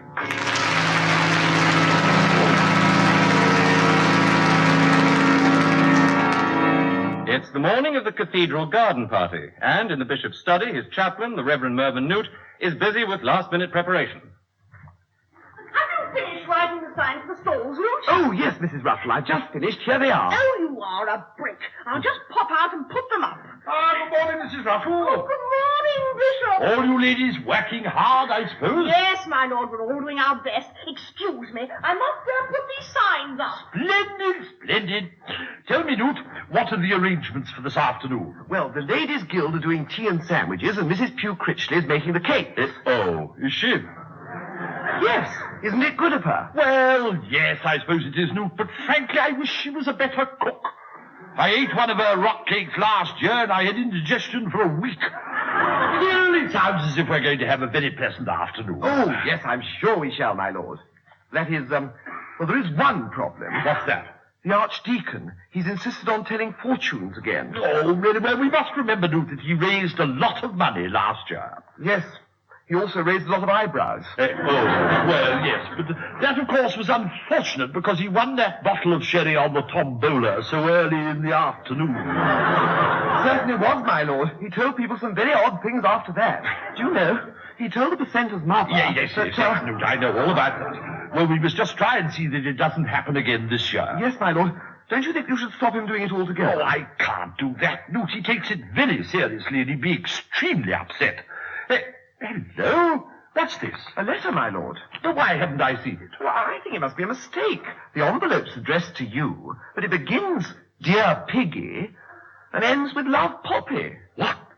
She's written? Oh, she's coming. She's coming. Newt, she's coming. Do you hear that? She's coming. Isn't that splendid? Yes. Who's coming? Poppy! I mean, Mrs. Arnold, a very old friend of mine. Mrs. Arnold? Is that the widow you met at your sister's last Christmas? Yes, Newt, that's right. The one who'd been to Australia and didn't recognize you because you'd filled out? Did I tell you she said that? I don't remember. But you must, my lord, because it was after that you bought that exercise wheel. Well, never mind. The point is, Newt, I have invited her to the garden party, and she has accepted. Yes, my lord, so I gather. Morning, Bishop. Morning, Henry. Have you got my sign, Newt? Yes, here, Archdeacon, but I haven't put the price on, as I'm not quite sure what it is. 50 new pence. But I thought you only charged a shilling last year, Henry. That's right, Bishop. I've rounded it up. Archdeacon, don't you think that's rather a lot of rounding? No, I'm introducing some improvements. Are you, Henry? Yes, Bishop. I think they will surprise people. Well, I hope they won't surprise people as much as the things you told them last year. What was wrong with last year? Almost everything, Henry. Oh, yes, Archdeacon, you said some awful things. Really, you did. But I only told them what was in the card. Oh, did you? Well, I can only suggest you censor it a bit this year, Henry. We don't want any embarrassment, not with private guests coming. What private guests? The bishop has a guest, Archdeacon, a Mrs. Arnold. Oh, a woman? A lady, Henry. We've known each other for many years. You've kept her very quiet. She's been in Australia, hasn't she, my lord? Yes, Henry, and you know we met again last Christmas after nearly 30 years. She must have noticed a change. Oh. Well, you may as well know, both of you, in the strictest confidence, of course, I have asked Mrs. Arnold here today to do something I should have done years ago. Steady, Bishop. I mean propose to her, Henry. Oh, is that all? Congratulations, my lord. Thank you, Newt. What about you, Henry? Aren't you going to congratulate me? Yes, Bishop. I'll drink your health. No, Henry, there's no need for that. No, isn't there? No, particularly in view of your fortune-telling this afternoon, Henry. Well, if I may say so. You may not. My lord? Yes, Newt? Well, if it's something you should have done years ago, why didn't you? Shyness, Newt. Oh, dear. Is she very shy? Not her, Newt, me. You? But you're not shy, my lord. If I don't appear to be now, Newt, that is because I made it my business over the years to disguise it. Oh, I see. You've done a very good job. Newt, I can assure you that if you'd seen me at the age of 23 at the tennis club down... The tennis... You played tennis? Certainly I did. I had a very good service. Ah, that must have been before you filled out. Well, if you'd seen me at the tennis club dance, you'd have realized how shy I am. Ah, that was what stopped you proposing. Yeah, it was, Newt. You know, I made up my mind to speak to her after the third dance. And when it came to the point, I just couldn't seem to find an opening. What did you do, Bishop? I decided to postpone it, Henry, till after the fourth dance. And what happened? Well, from then on, I never managed to get her alone. And you know, there was a great lout of a fellow with bright red hair called Geoffrey Plumstead. And wherever she went, he followed her about like a shadow. But didn't you take her home, Bishop? No, Henry, I was about to offer to walk with her, and up he came. He'd got a car, you see. Oh, he would have. Yes, it was only a rotten little Morris 8, but, I mean, what could I do? And the next day I had to go back to college. And was that the last time you saw her, my lord? Yes, it was. Until I walked into my sister's drawing room last Christmas.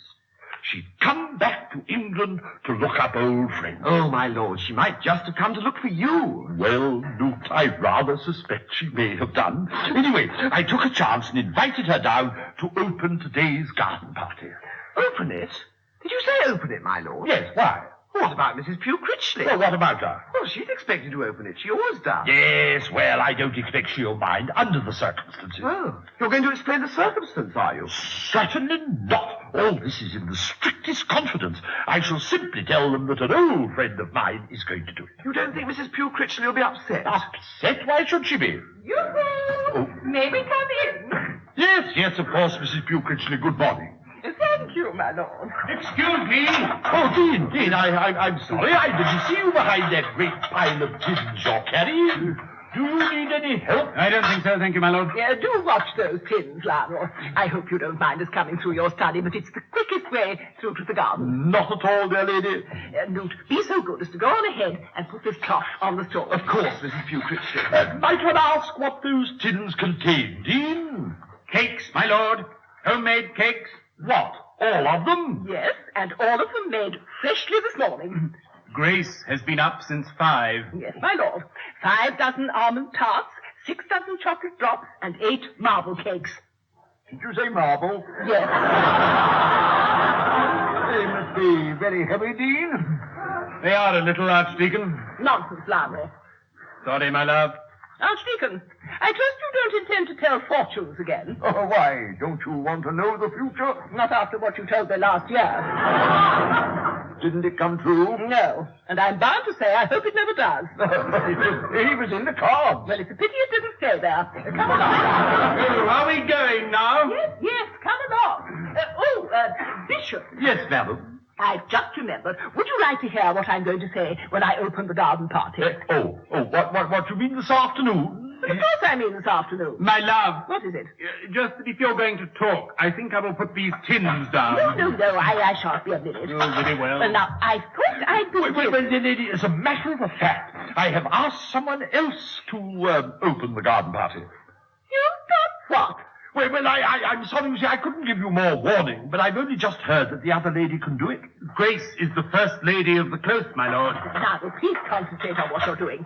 My lord, aren't you satisfied with the way I do it? Oh, there's simply no question of that. Then would you care to give me an explanation as to why you've asked someone else? An explanation? Well, dear lady, that would take rather a long time. Then I will put these tins down. You realize I've done it every year for the past 10 years. Then I'm sure you'll be the first to agree that you deserve a rest. A rest? Well, now I've heard everything. Lionel? Yes, my love? Oh, what are you up to? Come along. Of course, coming, my love. Steady, Lionel.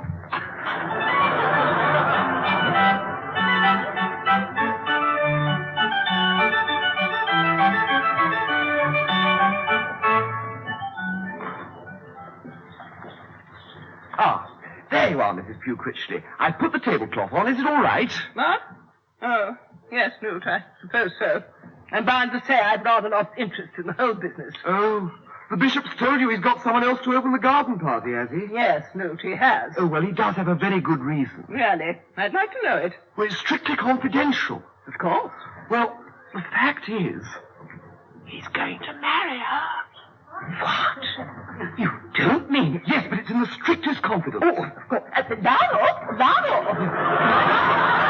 Yes, my love. Quickly, Lionel. I'm coming as quickly as I can. You never guess what I've just heard. One moment whilst I put these down. Oh, never mind that. I've got something to tell you. In the strictest confidence. Oh, yes, in confidence, of course.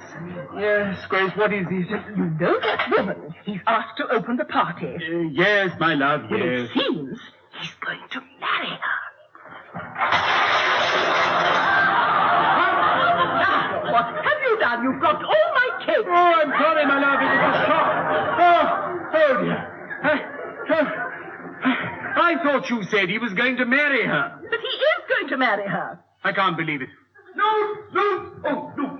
I've got to go and change. But you said you weren't going to. Ah, that was before I knew Mrs. Arnold was coming. I can't let her see me like this. Come on. You have to hold the fort. Right, my lord, coming. There now, you see? Yes, I do, my love. And I must say that I think it's excellent news. Excellent? What's excellent about A it? woman's influence, my love. Think what it may do for him. You think she'll curb his self-indulgence? Well, look what you've done for me. True, Lionel, true. We don't want anyone who won't fit in. But she'll have your example to help her, Grace. Yes. And who knows, she could be a friend for me. She could, my love. I know you've always wanted one. You know, I'm quite looking forward to meeting her. Come along, we must lay these cakes out.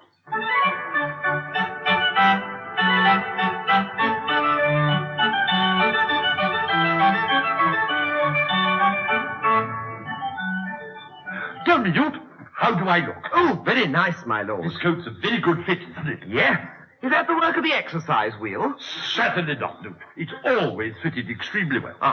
Excuse me, Bishop. Just going to get a few things. Why is she coming through the study? Well, it's a short cut, my lord. Everybody's been using it all the morning. Well, I hope everybody's not going to use it all the afternoon. I don't want to be interrupted when I'm talking to Poppy. Sorry, Bishop. Excuse me once more. Yes, well, you see, that could be very inconvenient if I was, if we were talking privately. Yes, well, I don't suppose they'll use it once the party begins, my lord. Well, I can't take any chances. I'll just have to put my foot down.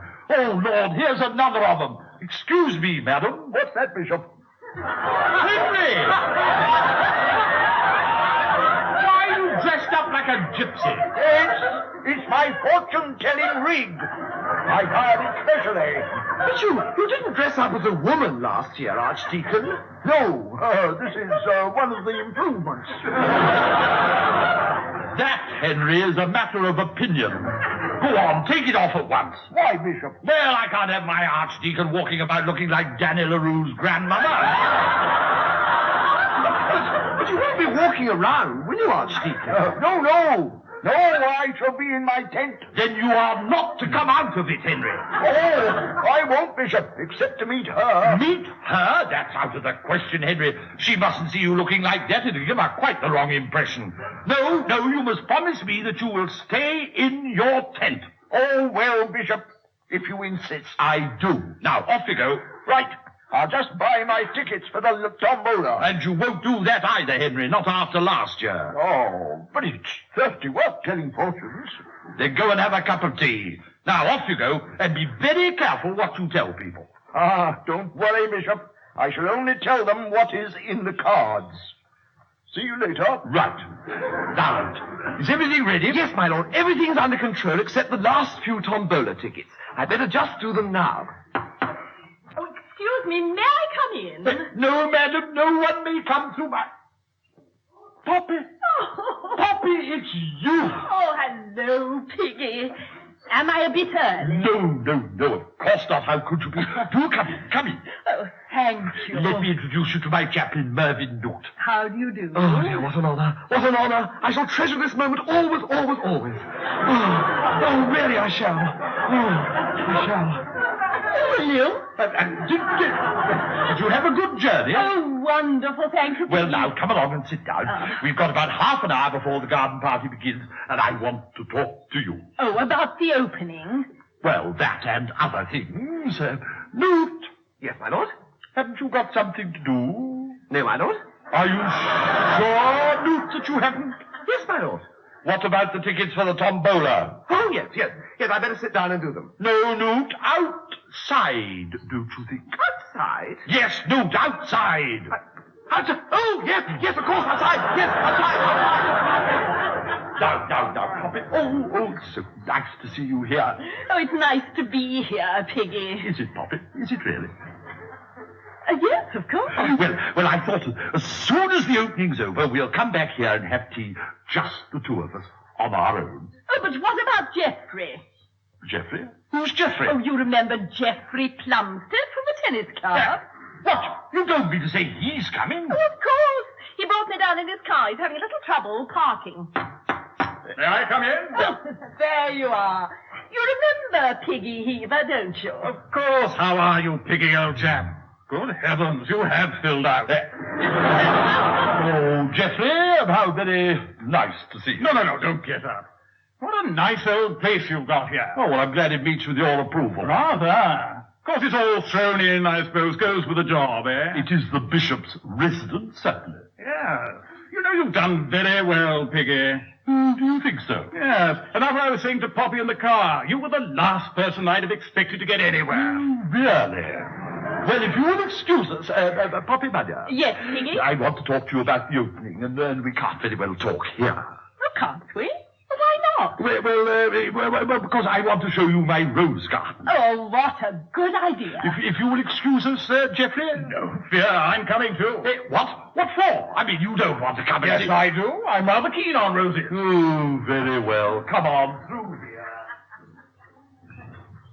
Archdeacon, are you settled in your tent all right? Yes, thank you, Newt.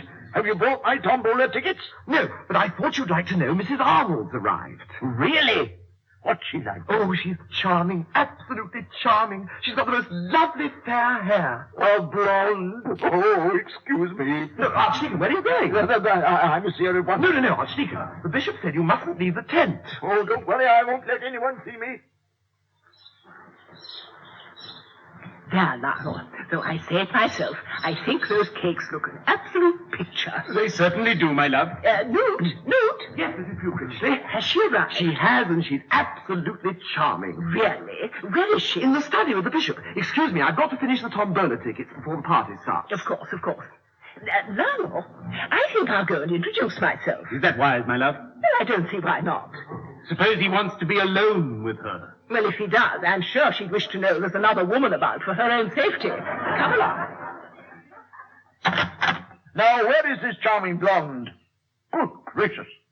There's no one here. The study's deserted. Oh, but the decanter's full. Well. Fancy me noticing that. Just what I wanted.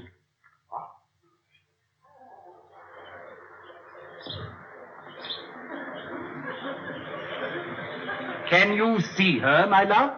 No, not quite. If you move your head out of the way, I'd be able to get a little closer to the window. Yes, there. Ah! What is it, Grace?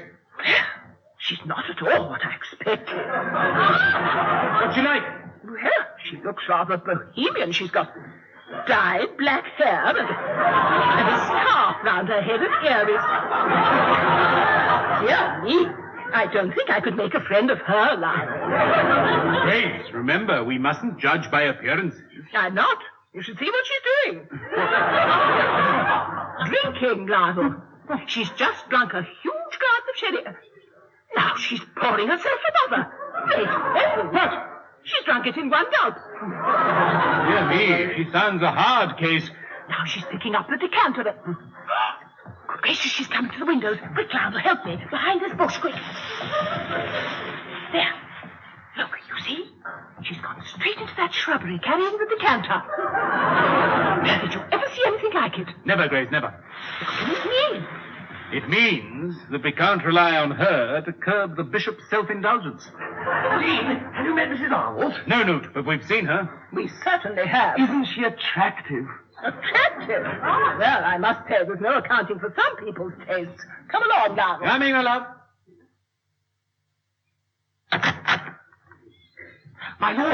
My lord?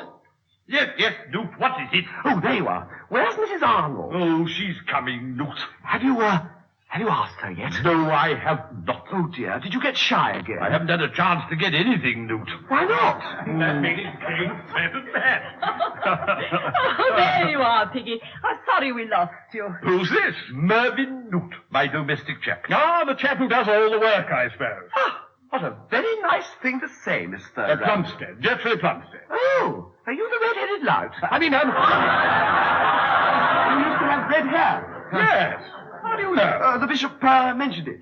You've been talking about me, have you, Piggy? Yes, Geoffrey, you may rest assured you've not been forgotten. Now, Poppy, I rather want to have a private chat. What now? Well, yes, I think it would be as good a time as any, don't you? Of course.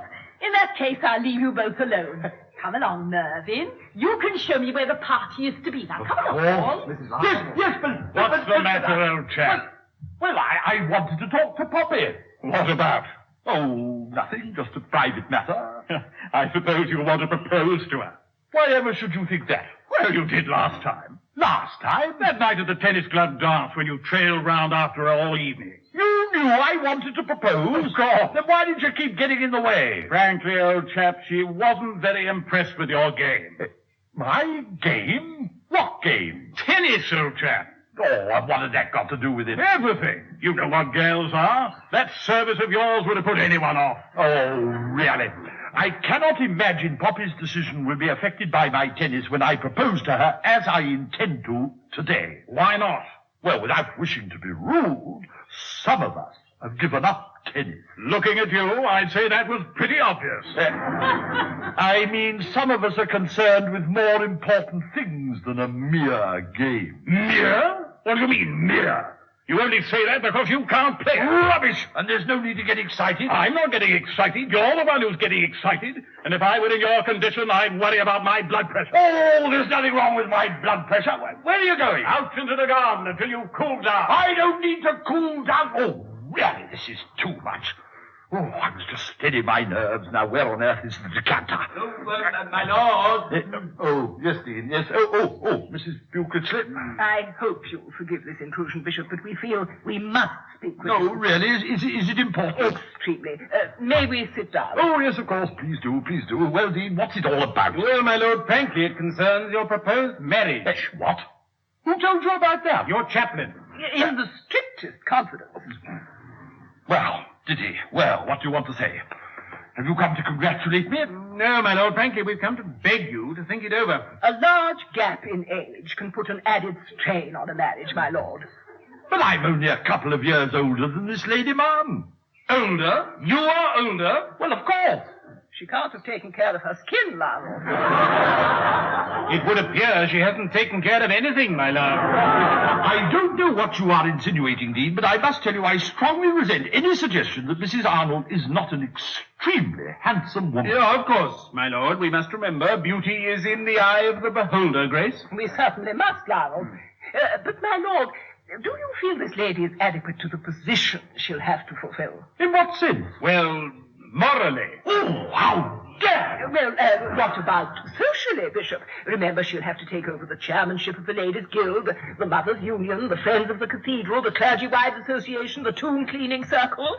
My lord, are you listening to me? Oh, I'm terribly sorry, madam. I was looking for something. Not by any chance for your decanter, my lord. Well, yes, Dean, as a matter of fact, I was. It seems to have disappeared. Ah, do you hear that, Grace? Yes, I think we can help you, my lord. What, you know where it is? Yes, Bishop, in the shrubbery. What on earth is it doing in the shrubbery? I'm afraid you must ask your fiancée, my lord.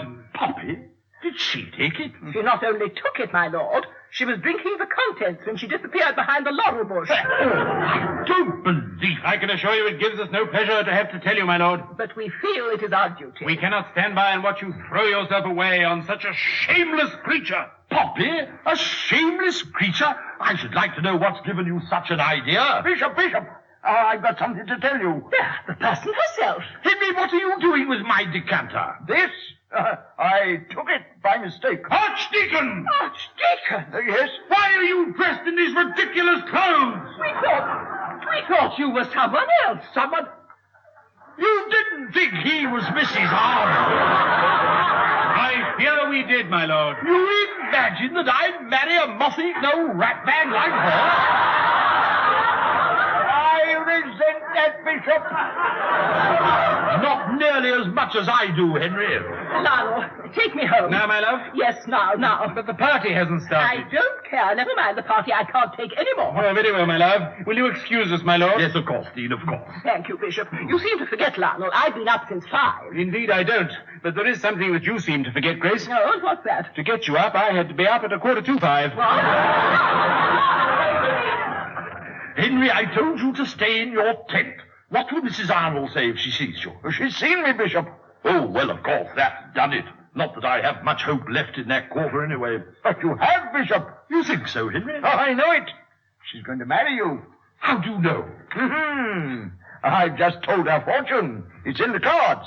A true lover's knot. Henry, tell me, did she believe you when you told her this rubbish? I mean, did she believe you when you told her? Yes, Bishop, every word. You clever old archdeacon. Now, off you go, back to your tent. Right, Bishop. Oh, and Henry. Yes, Bishop? You might leave my decanter behind. Oh, yes, Bishop, I nearly forgot. Now, I need one to steady my nerves. Oh, blast, it's empty. Oh, Piggy, there you are. I've got some wonderful news. Yes, I know. You do? Who told you? Henry, I mean that old fortune teller, and may I say he's made me a very happy man. Oh, dear Piggy. Oh, you are sweet. Of course, you've known us both for a long time, haven't you? Both? Oh, me and Geoffrey. Geoffrey? What's Geoffrey got to do with it? I'm going to marry him. What? Well, you do seem surprised. Oh, because... look, let's get this straight. Henry, I mean the old fortune teller, told you were to marry Geoffrey? Yes, just now. She said she saw a true lover's knot, which I was tying with my childhood sweetheart. Your childhood sweetheart? But that's not Geoffrey. Oh, of course it is. I was always madly in love with him. Then why didn't you marry him? He wouldn't. He said it might spoil his game. That follows. Hello, Piggy. Heard the news? Yes, thank you. Aren't you going to congratulate me? Well, Geoffrey, to be quite frank... My lord, it's time to open the garden party. Oh, good. Then shall we go? Rather. Let me take your arm, my dear. Oh, my lord? Yes, Newt. When are you going to announce your engagement? I am not, Newt. It is off. Oh, dear. Did your shyness come back? No, Newt. My past did too much of it. Still, I've come to 3 valuable conclusions. What are they, my lord? That it is better to live in the present, and that tennis is not my favorite game. Oh, I see. But I thought you said 3 conclusions. So I did. Well, what's the third? That at all costs the archdeacon must be stopped telling fortunes. Now, come along, or we'll miss you. In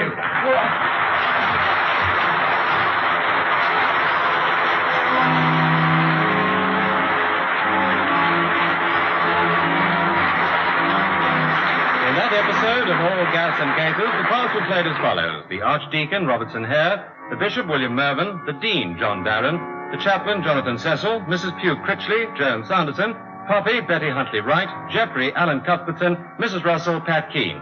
The Bishop Entertains was written for television and adapted for radio by Pauline Devaney and Edwin Apps. The program was produced by John Dyer.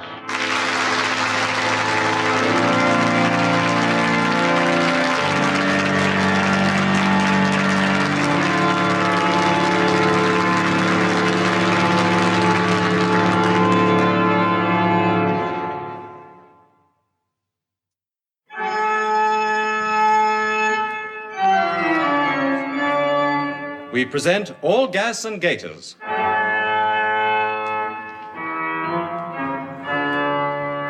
The Bishop gains a reputation.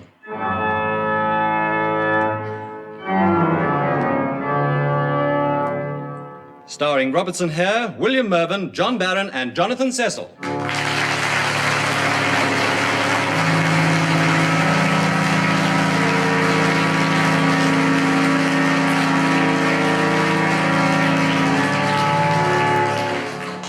It's noon at St. Ogg's, and in the study at the palace, the bishop and his chaplain are hard at work. Oh, hurry up, Newt, or we shall miss the post. I am hurrying, my lord. Right. Have you got that? Yes. I'll just read it back to you, my lord. To the Secretary of the Council for the Preservation of Disused Churches. Dear Sir, I read in the press that the Council is seeking a diocesan bishop to be its president. I wish the Council to know that although I have many demands on my time, if called on, I am willing and ready to serve. Yours, etc., Cuthbert St. Ogg's. Right, I'll sign it. A position like this can do a great deal to make one known in a wider field. Ah, you mean it's good publicity? Oh, Newt, you know how thoroughly I dislike that word. No, it's just that the presidency of this council would help me to be better known outside the diocese. Now, where's Henry? It's not like him to be late for his midday sherry. No. He's been late quite often recently, my lord. Has he? As a matter of fact, I wanted to speak to you about the Archdeacon, my lord. I think he's been overdoing it. You know, you could be right. We have been getting through rather a lot of sherry lately. No, my lord. I mean, I think he's been working too hard. Henry? I find that hard to believe. Well, the other night, in the early hours of the morning, when I had to get up to...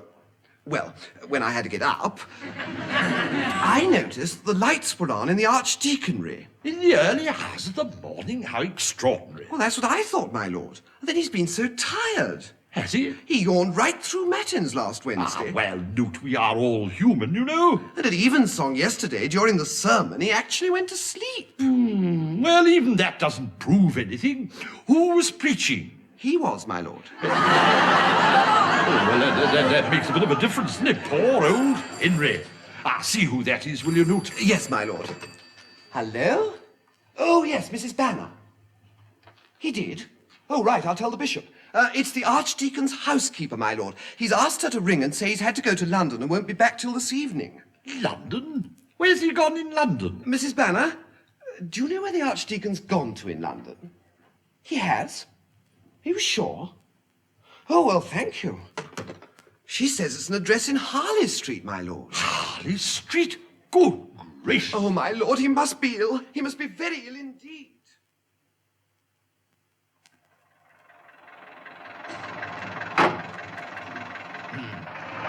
Keep the change, Gabby. Messrs. Brown and Hatton, publishers. That's the one. Mr. Brown? My dear Archdeacon, come into my office. Do sit down. I've got your manuscript here on the top of my desk. Are you really going to publish it? Provided you can finish it in the next fortnight, we most certainly are. Have a cigar. Oh, thank you. So it's all right. If the rest of it's like the chapters you've shown me, it'll be a sensation. That incident in Weymouth. Oh, my word, Archdeacon. Yes, but that was before I had the call. Tell me, what made you think of writing your autobiography in the first place? Well, I don't have enough to occupy me. And what do your colleagues at St. Og's think of your breaking into print? Well, I haven't told them yet. But you will, now it's all settled. My word, yes. I can't wait to see their faces, especially the bishop.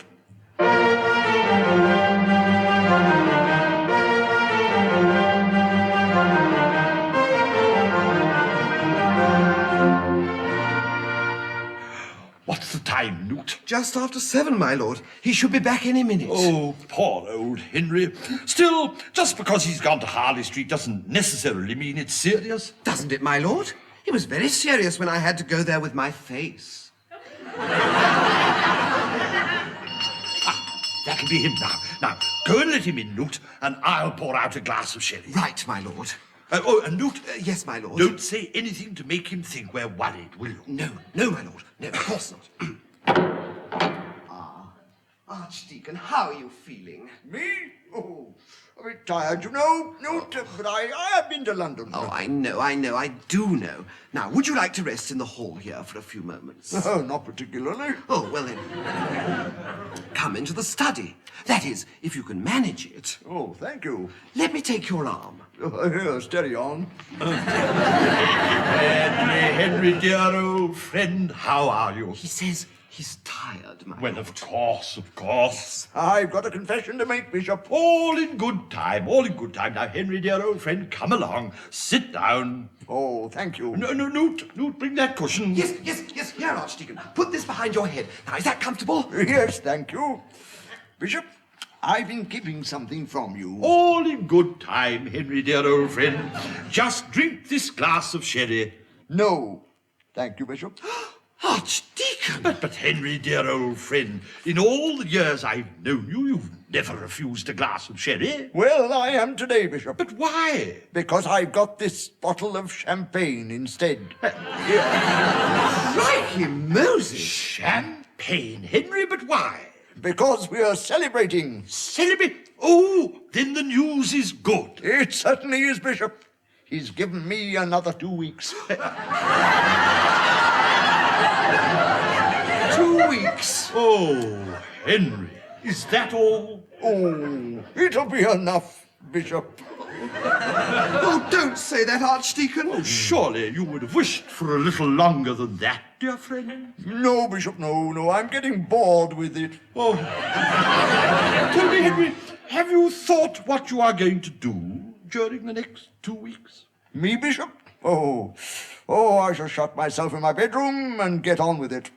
Henry, you will do no such thing. No, Archdeacon, you'll come here. Here? Oh, I might disturb you. Oh, no, of course, Henry, you won't disturb us. I'll make a bit of noise, you know. Oh, no, Henry, no. I mean, can nothing be done? No, the machine's too old. Oh, Archdeacon. Well, we are all mortal, I suppose. My typewriter certainly is. Your typewriter?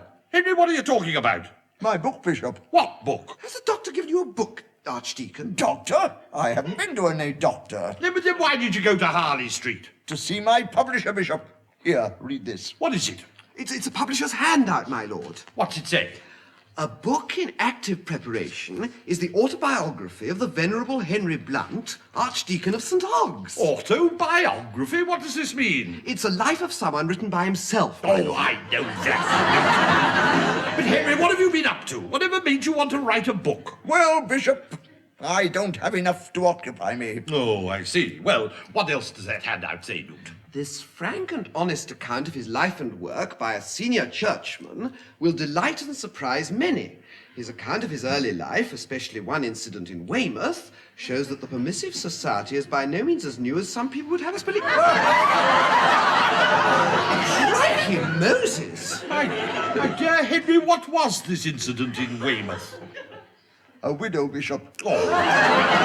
Archdeacon, surely not. That was before I got the call. Oh, really, Henry? Even so, do you think it wise to include anything of that nature? Well, it's the truth, Bishop.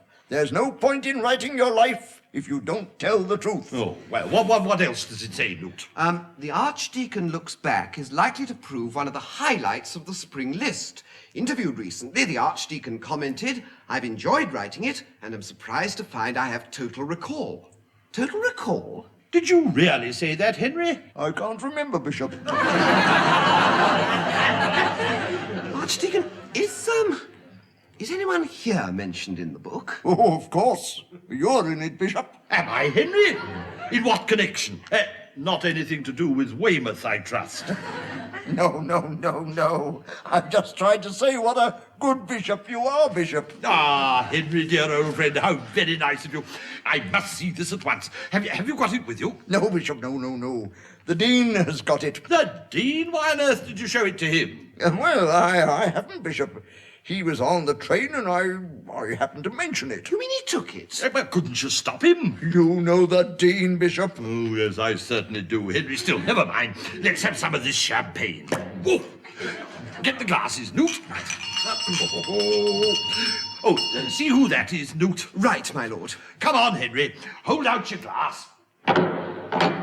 Oh, Dean, is that the Archdeacon's manuscript you've got there? It is, Newt. I wish to see him immediately. Well, he's in the study with the bishop. Well, don't stand here talking. Show me in there at once. Yes, of course. The Dean, my lord. Ah, my dear Dean, you've come just at the right moment.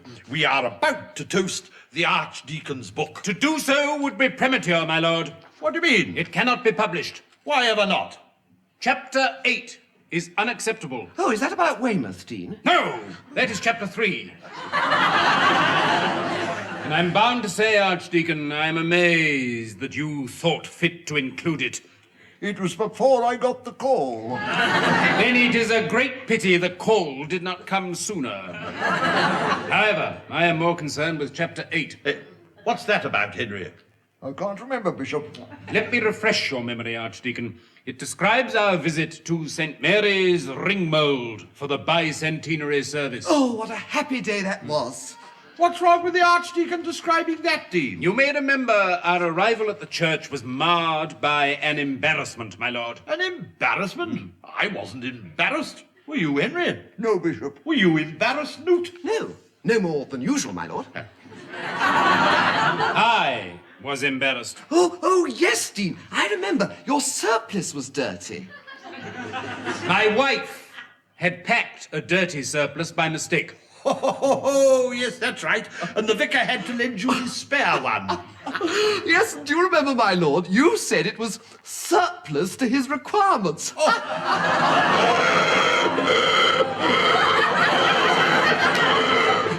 So I did. Now, Henry, have you put that in your book? Rather, Bishop. Oh, really? You know, this book sounds as if it should be a great success. I'm afraid I cannot permit you to print that story, Archdeacon. Well, but come, Dean. It behoves us clergymen to keep a sense of humour about ourselves. A dirty surplice hardly damages your ecclesiastical reputation. It is not my reputation that concerns me. It is my wife's. Mrs. Bugh Critchley's? As she has just been pointing out, she washes all my linen with her own fair hand. Doesn't she have a washing machine? No, Newt. I have always held them to be an extravagance. Besides, she takes a pride in her domestic skills. Take this handkerchief. Oh, how kind. Just what I need. Archdeacon, I didn't mean you to use it. Sorry, Dean.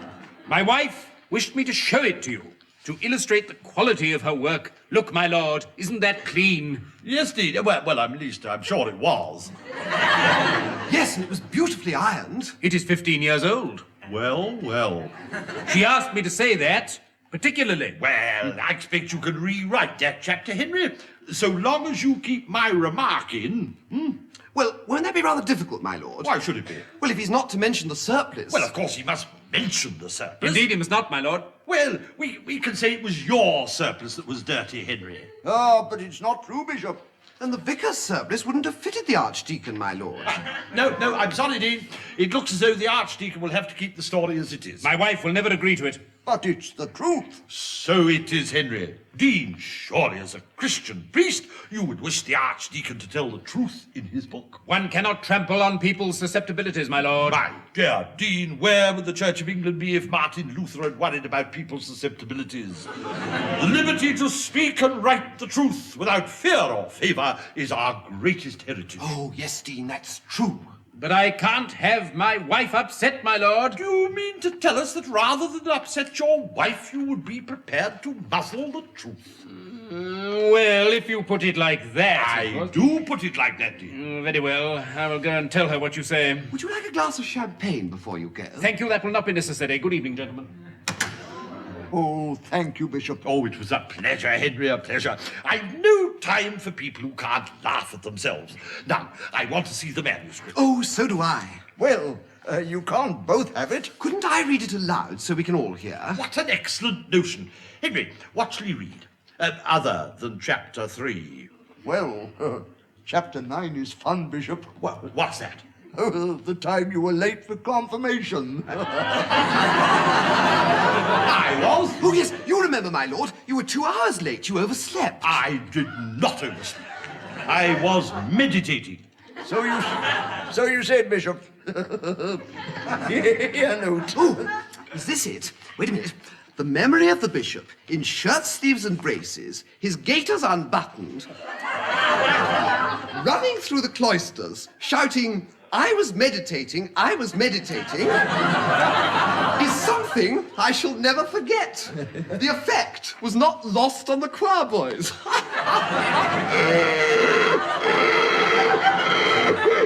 Oh, Archdeacon, you are clever. That's wonderful. Don't you think so, my lord? Henry, is this typical of the style of the book? Yes, Bishop. It's full of fun. It certainly sounds it. Come on, we must have some of the champagne. You really like it? Oh, I think it's brilliant, Archdeacon. I should think you're going to have a very big success. Another glass for you? Oh, thank you.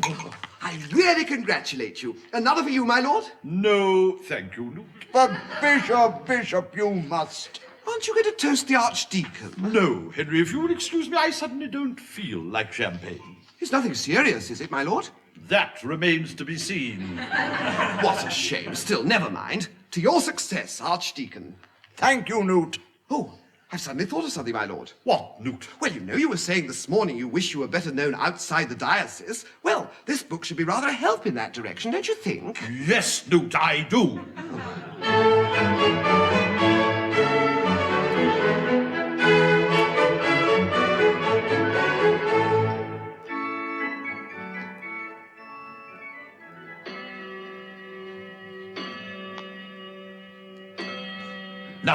Now, where's the map of the diocese?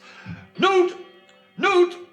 Where is that wretched boy? Yeah, my lord. Did you call? Yes, Newt, where have you been? Really, it's extremely late. I'm sorry, my lord. The Archdeacon stayed rather late last night, and I'm not feeling too well, after that champagne. Besides, it's only 8 o'clock. Precisely. We must get to work. Work? But aren't you going to meditate? No. I've been up all night meditating. Now, tell me, when did we last visit St. Simon's? St. Simon's Chuffley? No, St. Simon's on Godwit Island. That dreadful place 2 years ago, my lord. Are you sure? Oh, I shall never forget it. We went on that awful boat and I was poorly, and then we couldn't get off and we had to stay there for nearly a week. You said you didn't think we'd ever need to visit it again. Did I? Well, I've changed my mind. A visitation will be made today. Today? Oh, no, I couldn't. No, not that boat today. No, I couldn't. It would make me... Not no, us. no, I really... Not no. us. The Archdeacon. He shall visit it today. The Archdeacon? But he's got to finish his book. Well, I can't help that. He said he hasn't got enough to occupy him. Now run round to the Archdeaconry and tell him. Run? You heard what I said? Yes, my lord. My lord? Yeah, what is it? Would it be all right if I trot? Oh, go on, get on. Hurry up. Yes, my lord. Oh! Oh, I'm so sorry, Dean. Yes, well, please look where you're going, Newt. And hurry up, Newt. Yes, my lord. Now, Dean, what can I do for you? Yes, I have brought good news about the Archdeacon's book. Oh, really, Dean? Won't Mrs. Pugh Critchley agree to its publication? On the contrary, my wife has withdrawn her objections. Oh, has she? I have persuaded her that truth must prevail. Ah, dear me. May I sit down? Well, yes, of course, Dean. I mean, you look exhausted. Yes, I am a little weary, my lord. And I must confess, I view the future with some misgivings. The future? Why, Dean? There is to be a change in our domestic arrangements. Oh, dear me, but harmony will continue to reign at the deanery, I trust. That, my lord, depends to some extent on you. On me? I need some advice.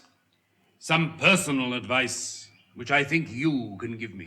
Oh, no, my dear Dean, I'm a bachelor. It is the advice of a bachelor I need. Married men do not usually seek the service that I require. What service is that? A good laundry, my lord.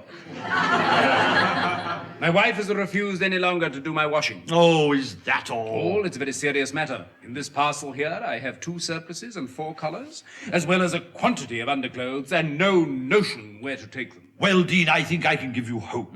It looks very doubtful that the Archdeacon's book will be published after all. But what can stop it now? Pressure of work. The Archdeacon has suddenly realized that there's a great deal of work for him to do.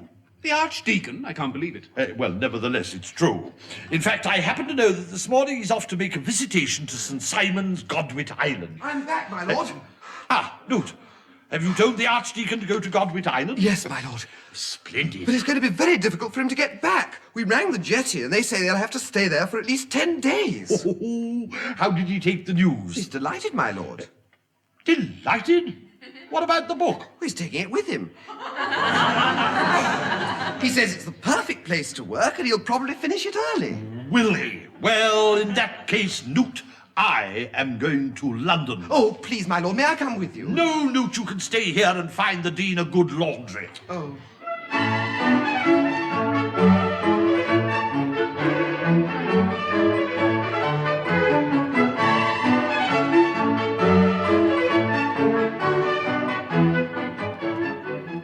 Yes, sir. Can I help you? I am the Bishop of St. Ogg's. I have an appointment. Ah, Bishop, how nice of you to come. Please come into my office. Oh, thank you. I do hope it isn't inconvenient for you to see me. On the contrary, it's always a pleasure to meet old friends. Old friends? Surely we've never met before. Of course not. But I feel I know you well through the Archdeacon's book. Oh. That's why I suggested an afternoon appointment. I felt a morning one might interfere with your meditations. Well, as a matter of fact, it is about the Archdeacon's book that I wish to see you, Mr. Brown. Oh, really? I was wondering if publication is to be in any way limited. Limited? Well, I was wondering if the publication, is going on sale everywhere. Oh, yes, indeed. We feel it's a book with the widest possible appeal. Oh, do you? It's so refreshing to find someone not afraid to tell the truth. Don't you agree? Yes. Well, that is the point that I should like to discuss with you. See, I am the Archdeacon's bishop. Oh, I know, my lord. Remember, I've read the book. Yes, I know. But you see, I feel a great responsibility towards him. Oh, in what way? His reputation. I can assure you the Archdeacon's reputation can only be enhanced by the publication of this book. You think so? Certainly. Now, the reputation of his colleagues is another matter. He's been a bit hard on some of them. He has? Yes. At least, I think some of them will feel he has. But do you think they might object to publication? They might, but they'd be most unwise. What? It would simply appear they admitted the truth of the portrait. Oh, you think so? Without question. And it always looks bad when a churchman attempts to muzzle the truth. Don't you agree? Oh, yes, of course. I suppose it does, yes. No, I don't think we shall have any trouble like that. I confidently expect everything will roll on smoothly till publication day. It's almost exciting. There's bound to be a good press coverage, and I'm expecting an absolute sellout in the first week. Are you indeed?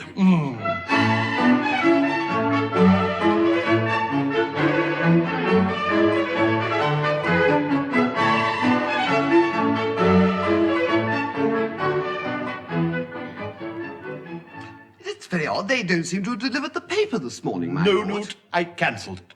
But don't you know what today is? Today is something special today. It's publication day. You know, the Archdeacon's book. There's probably something about it in the paper. Oh, really, Newt, really? If I'd realised that, of course, I wouldn't have cancelled it. Is there any mail? Yes, there's a letter from the Secretary of the Council for Disused Churches. Oh, do they want me to be president? I'm afraid not, my lord. They say they want someone better known. Of course, they do say it very politely. Who can that be? Oh, don't let them in, Newt, don't let them in. I don't want to see anyone today. I am going to meditate. It's the Archdeacon. Bishop, have you seen the papers? No, Henry, and I don't want to. But they've mentioned you. I bet they have. What they said, Archdeacon? Look. Wait a minute, here we are. An unusual bishop. In a notably frank and outspoken autobiography, an incident in Weymouth is almost too frank. Crikey Moses, Archdeacon. It was before the call.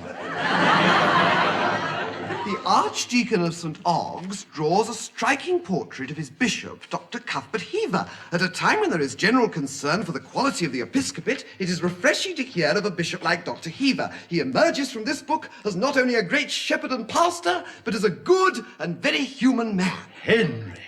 I told you I'd say what a good bishop you are, Bishop. My lord, this will make you really well known. Oh, let me see. Oh, see who that is, Newt. Right, my lord. Oh, it's probably the Secretary of the Council for Disused Churches. I expect he's read the papers and changed his mind. Well, if it is, you can tell him I've changed my mind. Hello? St. Ogg's Palace here. Oh, Henry, let me be the first to congratulate you. Oh, you're not the first, Bishop. Really? Who's beaten me to it? The Dean. What, do you mean he called round specially to see you? No, I passed him just now. He's outside his house with a van. A van? What sort of van? Well, it looks as if he's having a washing machine delivered. Oh. My lord? Is it the secretary, Newt? No, my lord. It's for the Archdeacon. Henry, someone's rung you up to congratulate you. Who can that be? It's a lady. A lady? Oh, my dear Henry. Did she give her name, Newt? No, Archdeacon, but she said she was speaking from Weymouth. Weymouth? Oh, no.